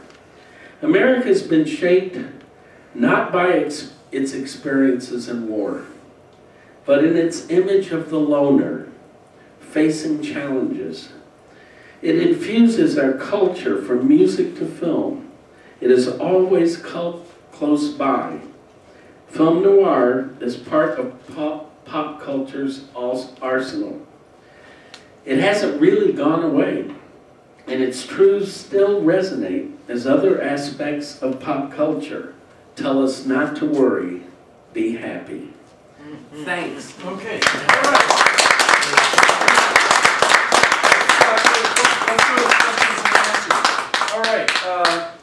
stay up here, Mike, because you're the one that answers the questions, not me. All right. All right. First of all, who's got a question? All right, Joe. Let me hand the mic. I don't need the microphone. I'll speak through my ears. Oh, okay, good. In the reference to the play, the series of plays that were inspired by the college here, are we entitled to any residuals? Not bloody likely. Okay. All right. Any other questions? Oh, Gene. Well, I'm thinking about movies, the John Wayne, the Henry Fonda, at that level, but they were in Western. And lately, subsequently to them was Clint Eastwood. And they had a persona on the movies. They was loner, they would ride into town and straighten out everything, create all kinds of havoc for the so forth and so on. How you would integrate that into your movies that had no Western? I mean, they were all... Well, I think the spaghetti westerns that came about in the 60s, The Good, the Bad, and the Ugly, films like that, A Fistful of Dollars, those films had the loner as the lead. The Italians, at that point, America had abandoned westerns. We weren't doing that many westerns anymore. People were burnt out on them from TV and everything. And the Italians took the loner concept and blew it up. And also, I mean, Clint Eastwood is a good guy in The Good, the Bad, and the Ugly. And what does he do? He rides around with a criminal that he turns in for the reward money that he saves at the last minute so that they can get out of town with the dough. And he's the hero. That's not really heroic. But I think that came from film noir. And they took that and put it into the Western. And 700 spaghetti westerns came out then. Okay. All right. Peter, did you have a question? Yeah. Well, two really. Let's see, Pulp Fiction, Mulholland Drive, you mentioned those. And Chinatown, I'm thinking of, with Jack Nicholson. They're all color, and they're fairly recent. Do you still put that in the noir category? We're missing that black and white, that expressionism. And, well, I think Billy Wilder basically broke the rule of film noir when he did Ace in the Hole, which takes place almost all outdoors during the daytime. And he showed it could still work. The elements, I think, are still there in color. Yeah. I prefer black and white. Actually, there is no black and white. It's actually gray. But I prefer that to the genre. But you know what Ted Turner found out? After he bought MGM and Republic's films, he had people's study groups come in like this and would show them the Maltese Falcon. And people would go, it's in black and white. I don't want to watch it. Wow. And that's how he came up with the idea for colorizing them. So he colorized all those movies because he realized there were a lot of people that as soon as they saw black and white, cut the TV off. That's a bad thing, but... My second part of that to you is Chicago noir, and I can only think of Untouchables, and that's TV. And the other was Northside 777 by with Jimmy Stewart. Call Northside 7. Call, dial Northside 7. What's your favorite Chicago noir film?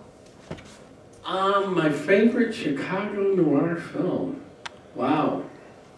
I don't know, I'll have to think about that. I loved the Untouchables TV show as a kid, and I still do, even though now I know the truth. Elliot Ness never fired a gun. Elliot Ness never met Al Capone. Elliot Ness died of cirrhosis of the liver, which comes from massive drinking. Since there was an illegal speakeasy or bar every 4 blocks during Prohibition, the Untouchables wouldn't have had to leave their neighborhood to make busts all day. They didn't, though, did they? The most popular speakeasy during Prohibition that was never busted was located at LaSalle and Wacker Drive.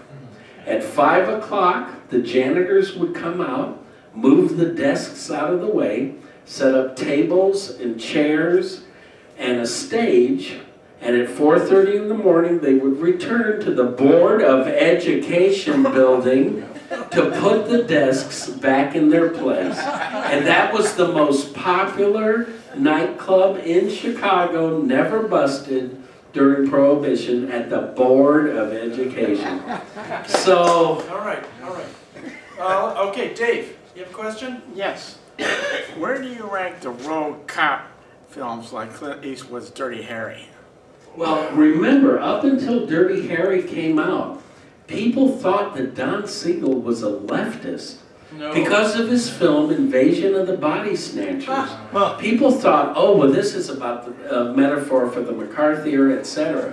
I want you to know that the moment Dirty Harry came out, people went, oh, no, I guess it wasn't. I think those films took elements of film noir. I mean, how many times did we see Clint Eastwood quit the police force? Which we saw the first time happen here in The Big Heat. So they took elements from film noir.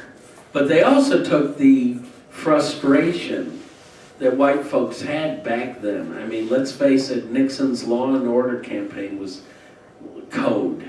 That was code to white people.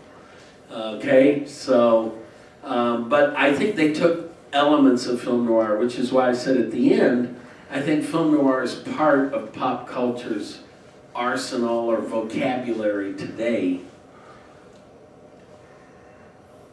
Karina? In the film noir movies, it's always a flashback. Was that the way the books were written? As far as I know, the books were, now Sunset Boulevard is a flashback, but that was written by Billy Wilder. That wasn't a book first. But Laura was written as a flashback form in the book first. So I do consider that part of film noir.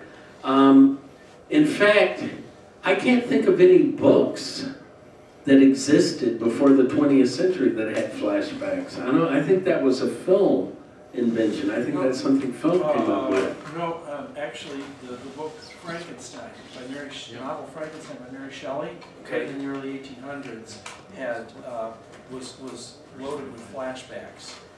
There's a discontiguous, non. Oh God, now I've got to look up discontiguous. I mean, the novel doesn't go in straight chronological order. Okay. It's a series. I haven't read that book since I was 12, so I don't know. Okay. But was Double Indemnity, was that book a flashback? No. All right. Are there any other questions? Let's go to rebuttals. Okay, listen, wait, before we go to rebuttals, I have one question, Mike. Yeah. Okay. Now, you mentioned that, according to economists, not only did FDR not end the Great Depression, he actually caused it. Princeton University. Let me finish my question before you answer. Okay. You can't answer the question without me asking the question. One fool at a time. Right. Now, what economists? Okay, so you said economists say that FDR not only did not end the Depression but extended it by 7 years. What economists say that, and what is their criteria for deciding whether we're in a depression or not in a depression? Or whether... Well, that's way off film noir. I probably shouldn't have even brought it up, but if you just Google FDR extended depression 7 years, you'll get all of their names and the colleges that are teaching them. You don't have any... No, it's actually Yale, and I know Yale's economist department does that. I know the University of Chicago used to. I don't think Harvard does. I think Harvard still teaches that FDR ended the Depression. Okay. Which may be why we're in trouble now. The Depression. But FDR did not end the Depression. All right, let's tell you what. Charlie, did you have a question? Yeah, if these novels were so good, why didn't Hollywood make movies for them? Except for about 30, 40 years. What now? You said those novels were written in the 20s. They didn't get around to making these movies till after the war. Well, once why didn't they? Once the war kicked in, the role that we were on, because we were doing great film after great film, and then when December 7th happened, everything went to the war effort. So Westerns dropped off. Horror films became comedies. You had Abbott and Costello meets so-and-so. It basically destroyed the momentum that Hollywood film was on, because we were reaching our zenith of movies. There are so many great movies between 1936 and 1941, and then all of a sudden, there's the war. And the war effort came first. Total war. Okay, how about we make that the last question and move directly into rebuttals? Hey, let's have a warm round of applause for a speaker again. Okay. All right, now let's go directly into the rebuttals. First of all, let's have a show of hands. How many people want to give a rebuttal speech? Raise your hand. Okay, I get 1, 2, okay, 2, 3, okay, I count 3 people. And wait, everybody that wants to rebut, keep your hands up, otherwise I ain't gonna be able to count. Okay, it's Joe, 1, 2, keep your hands up, people. Keep them hands up, okay? 1, 2, 3, 4, Charlie? Okay, and me, that's 5. And then we got to allow 6 for the speaker. So it's 6 people.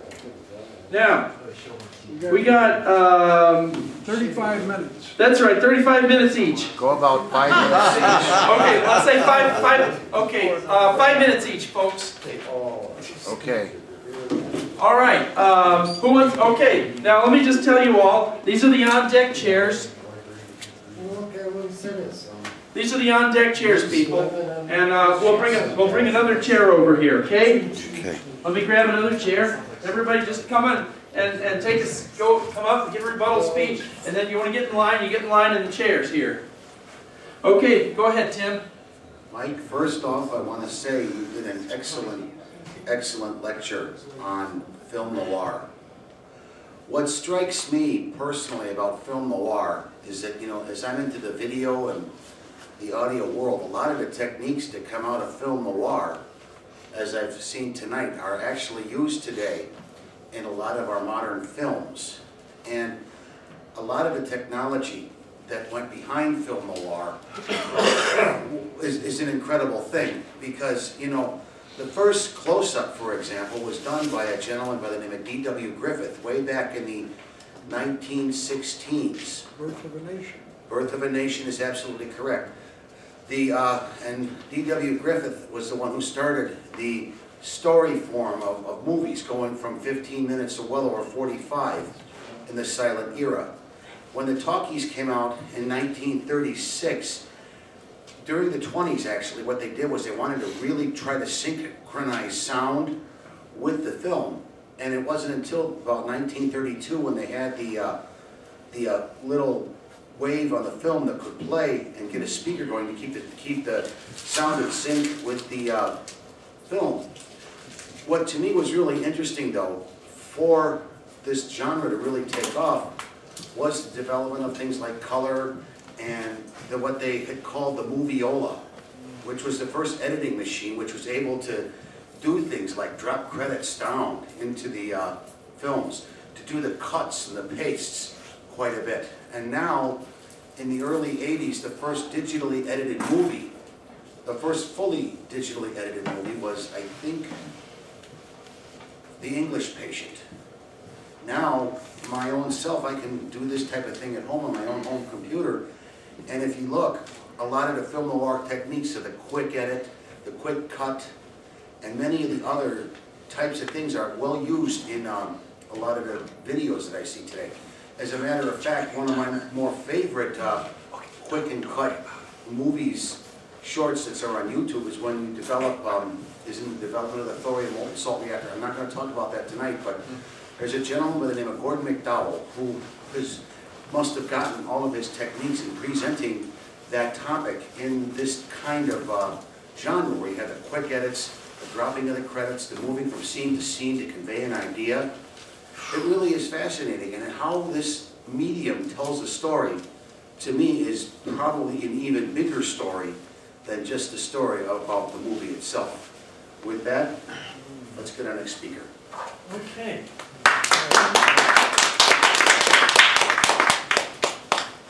With the exception of The Grapes of Wrath, I perceived that most of the film noir were petty bourgeois films. They dealt with people who were not in the working class. The Grapes of Wrath was, of course, a very good exception to that. But there's something called noir reality as well. And if you ride on the expressways, you'll see it. In 2012, 993 people were killed in traffic deaths. This year, we beat that record. We have an even 1,000 people who were killed in traffic accidents.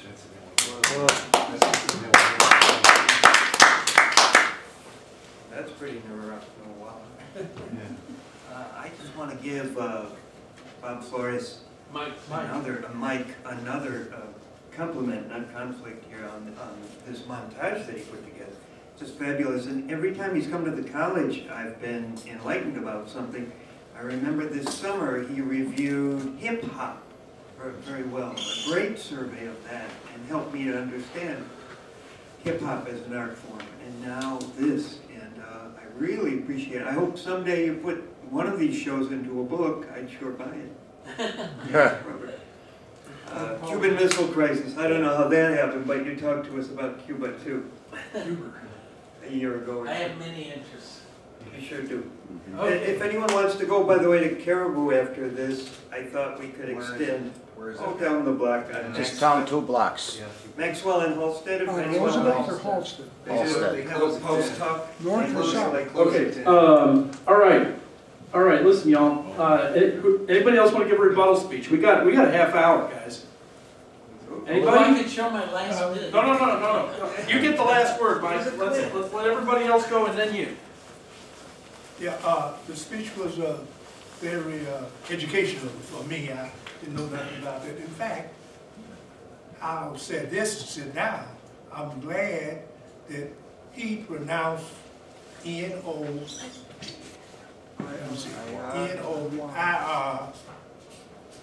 I can't pronounce it with him. Noir?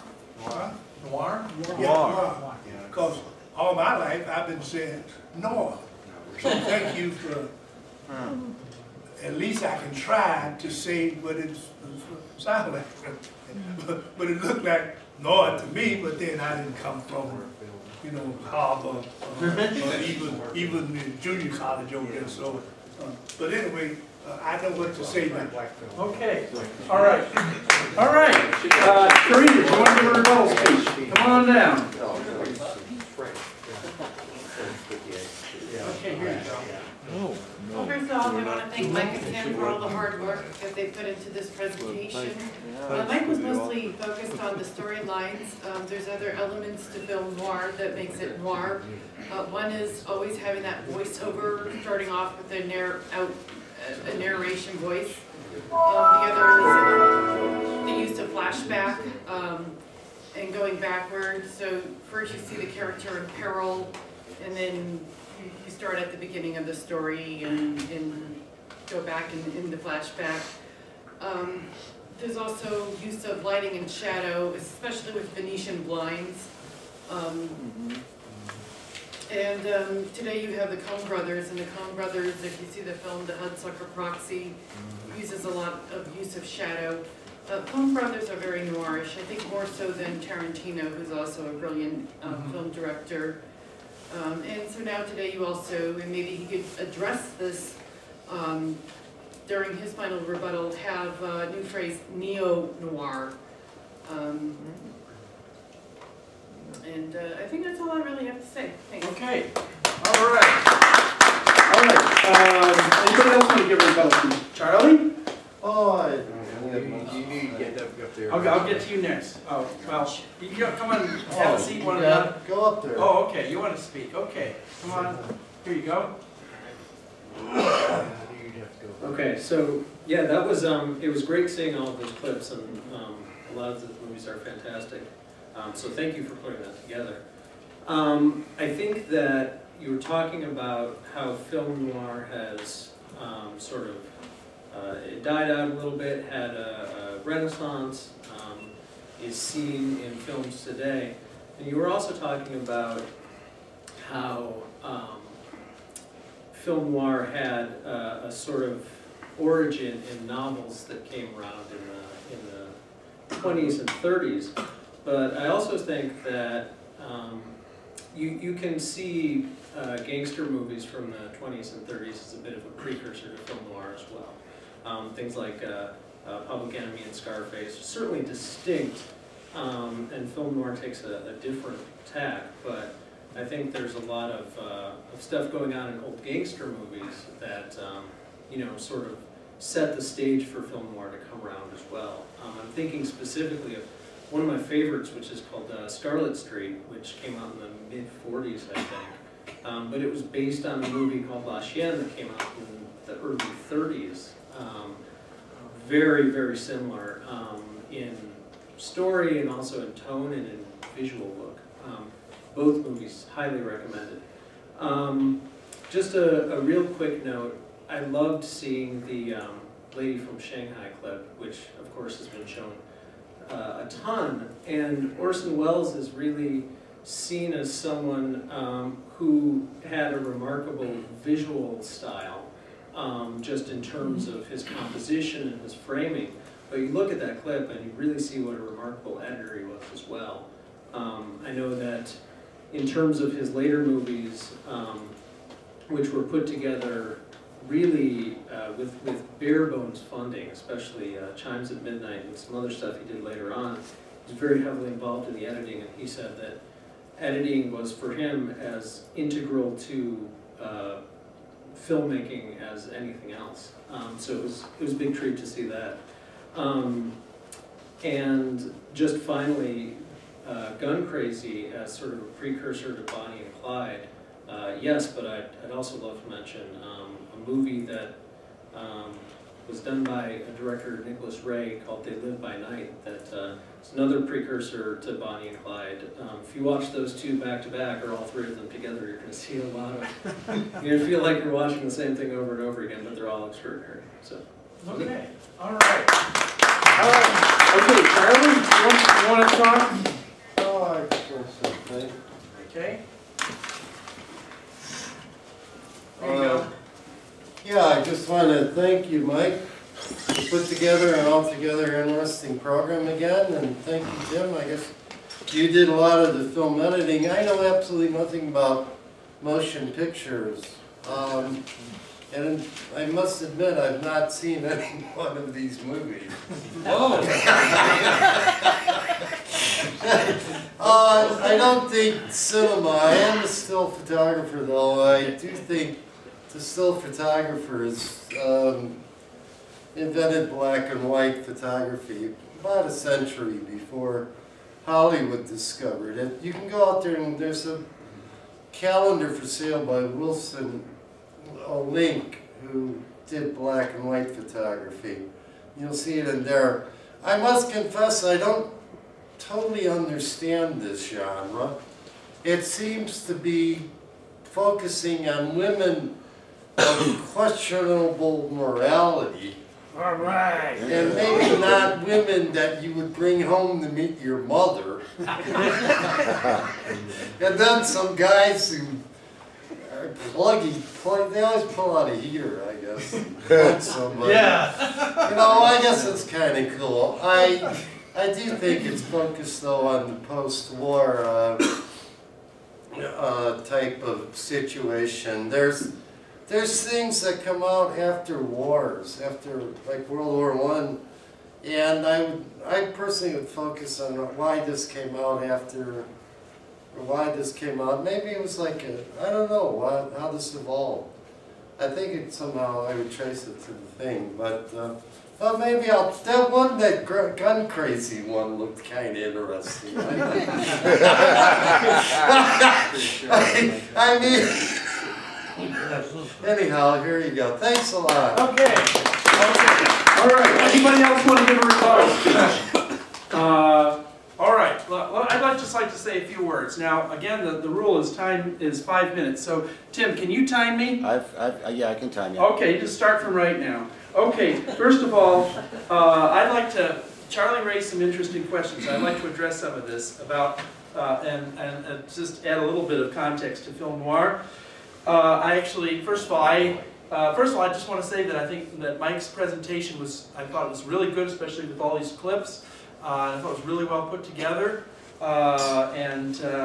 Second, I've seen I actually knew something about film noir before I came here. I've seen most of the movies that were shown, the clips of which were shown tonight. And now not only that, but I actually have most of the movies on videotape. And videotape, what's that? That was the thing. That was the thing they used to use. Now that was the thing they used to use before DVDs were invented, back in the 80s. What's a DVD? Well, that's the thing. That was something that they used to use back in the days before Netflix came along. Okay, now one fool at a time, y'all. Okay, so right now, all right. Now, first of all, about film noir, it is absolutely true that as a literary genre, it existed well before the books that these movies were based on existed well before that the movies were actually made. And I want to bring up Double Indemnity, which sort of I think Mike brought up as sort of the beginning of the film noir era. And that movie was actually not made post-war. It was made in 1944, while the war was still on. Now, the first time anybody proposed making a movie out of Double Indemnity was in the mid-1930s, but it didn't get made. They never filmed it. And the reason, now, you have to understand how the censorship worked. Basically, they had what was known as the Hayes Office, the Motion Picture Production Code, which required, and the Motion Picture Production Code was established in the early 30s, and it was partly a response to the gangster movies that you brought up. In the late 20s and early 30s, there was this popularity of gangster movies, and these were movies like Little Caesar, Scarface, the James Cagney movie, Public Enemy, and people said, these movies are leading to crime. They're a corrupting influence on our youth. This has got to be stopped. Worse yet, there was a movie that starred Hedy Lamarr called Ecstasy, in which she was nude. Okay, that could not stand. So basically, the Congress started grumbling about maybe having censorship, and eventually, to head off these threats, the motion picture created its own form of self-censorship. The Hayes Office, the Motion Picture Production Code. One of the requirements of the Hayes Office, besides no nudity or profanity, one of the requirements was that you could not portray criminals sympathetically. And also, justice always had to be done. The bad guys always the criminals had to always get their just desserts in the end. And so when some people proposed making a movie out of Double Indemnity, they said, well, you can't make a movie out of this because it portrays these two criminals sympathetically. But by the mid-1940s, things had loosened up. You're saying I have 2 minutes? Yes. Okay. By the mid-1940s, times had changed and attitudes had changed, and it was possible to make a movie out of Double Indemnity, making a few little changes to the story. Now, I just want to say that that The Grapes of Wrath was so what really made film noir possible in the 40s was that basically it became possible for them to start the code started to loosen, and the censors in the Hayes Office were starting to allow stuff they hadn't allowed before. Now, Joe, the movie The Grapes of Wrath is not considered film noir. I don't think anybody would consider it that. But I would also say at the same time that it's not a movie in which everybody's happy. As a matter of fact, I've seen the movie and I've read the book, and I would say everybody's pretty much miserable. Yeah. Because they're in poverty and they're destitute, and things just keep getting worse and worse for them. And now, finally, on the subject of the economy, on the question I asked Mike about the economy, most economists, well, let me just say this. Okay, I'm just going to tell you the facts about the Great Depression and FDR. 1 minute. What about a list? All right. First of all, the economy started, if you just measure by the unemployment rate, you know, the economy started improving right away after FDR became president, because he instituted things like the WPA, the Civilian Conservation Corps, and by doing that, he's able to reduce the unemployment rate, put people back to work. And so the unemployment rate went down, and as people had more money, they started spending more, and so business and sales picked up. That was already in progress by 1934, 1 year after FDR took office. Now, did we go all the way back to the inflated economy we had in the 20s? No, that took until the late 40s. But there was a recovery going on. Things were getting better, and this is why Roosevelt was so popular, and this is why he got reelected 3 times. All right, now I think my time is about up, so I'm going to yield the floor to Mike Flores, our speaker.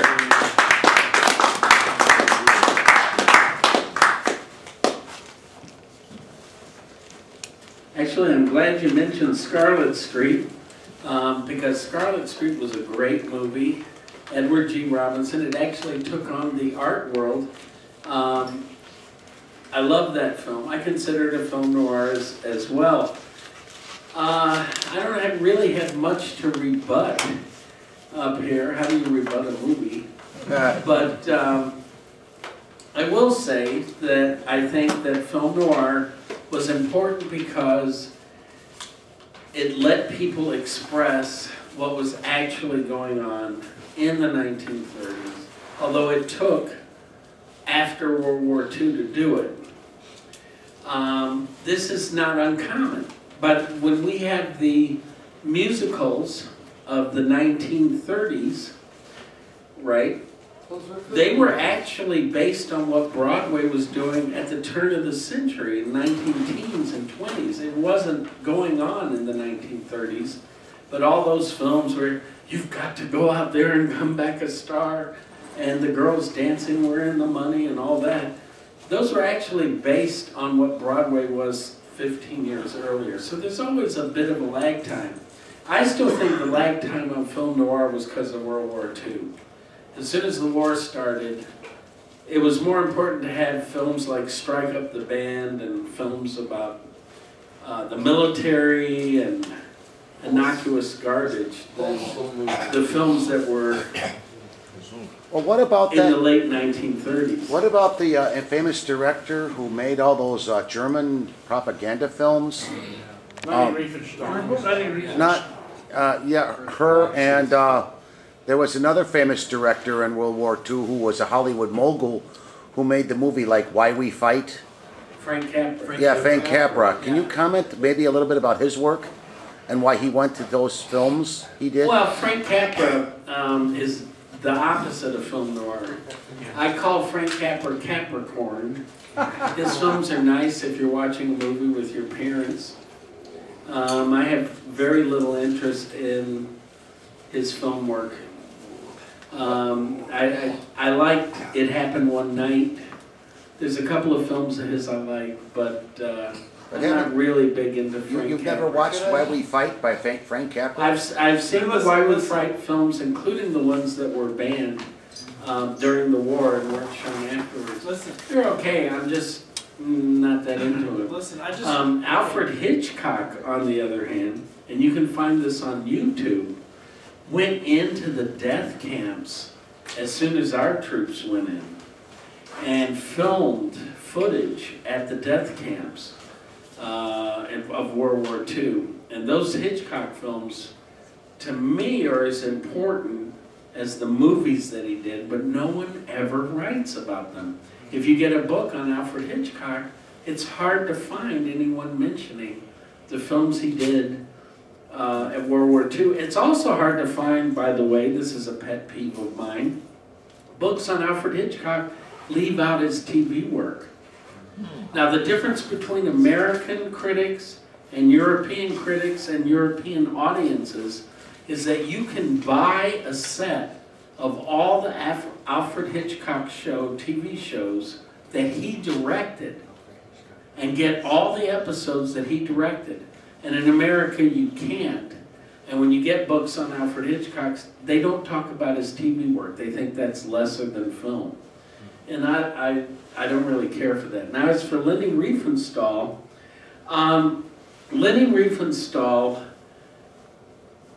of course, for those that don't know, filmed the Olympics in Germany, which, by the way, were viewed by over 1.5 million people in Germany on television. That's right. In other words, while we were in the middle of a depression, while England was in the middle of depression, while Russia had starving people, Germany had television, 1936. full employment, full medical care, no animal testing. They also have gas chambers for Jews. That happened in 1942. That happened after. So it. That's why you can Google FDR, Churchill, Hitler, Mussolini quotes, and you'll find out that Walt Disney wasn't the only one who liked Hitler and Mussolini. FDR and Churchill both had comments all through the 1930s in favor of Hitler. So Leni Riefenstahl, when she's filming these films, and they have the weird angles, and Hitler, you know, you have to look up to because of the way they shoot him and stuff. I don't think that's so much film noir, but it is elements of German expressionism. Was she a Nazi? I don't think so, because what happened was there was a big fight between Hitler and Goebbels over her role as being able to film these things.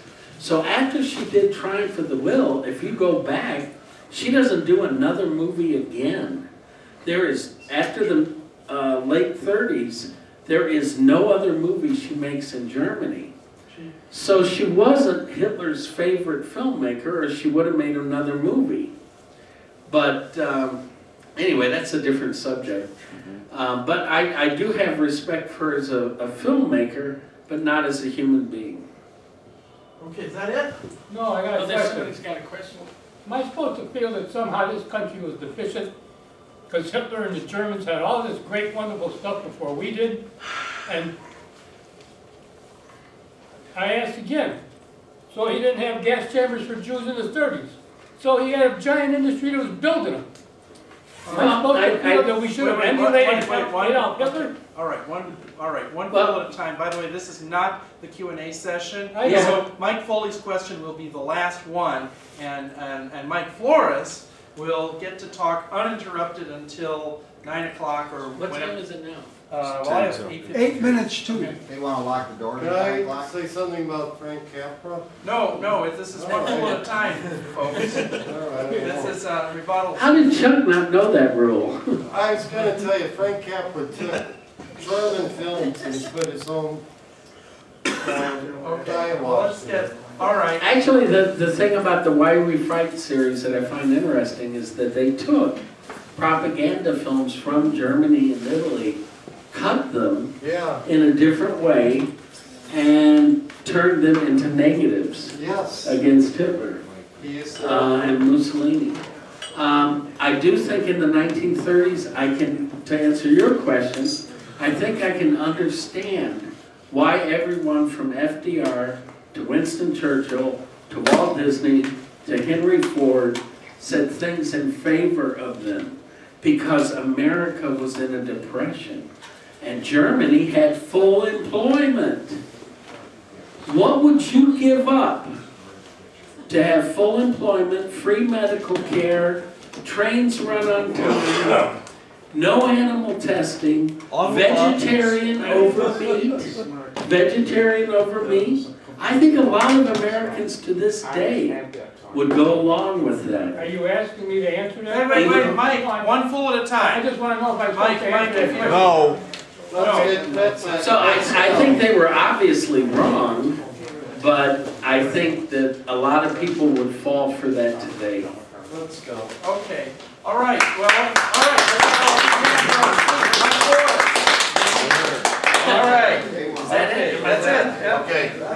remember to join us all at Caribou to continue the after-college conversation. Whose mic is this? Mike, where do you want Which to be? is where?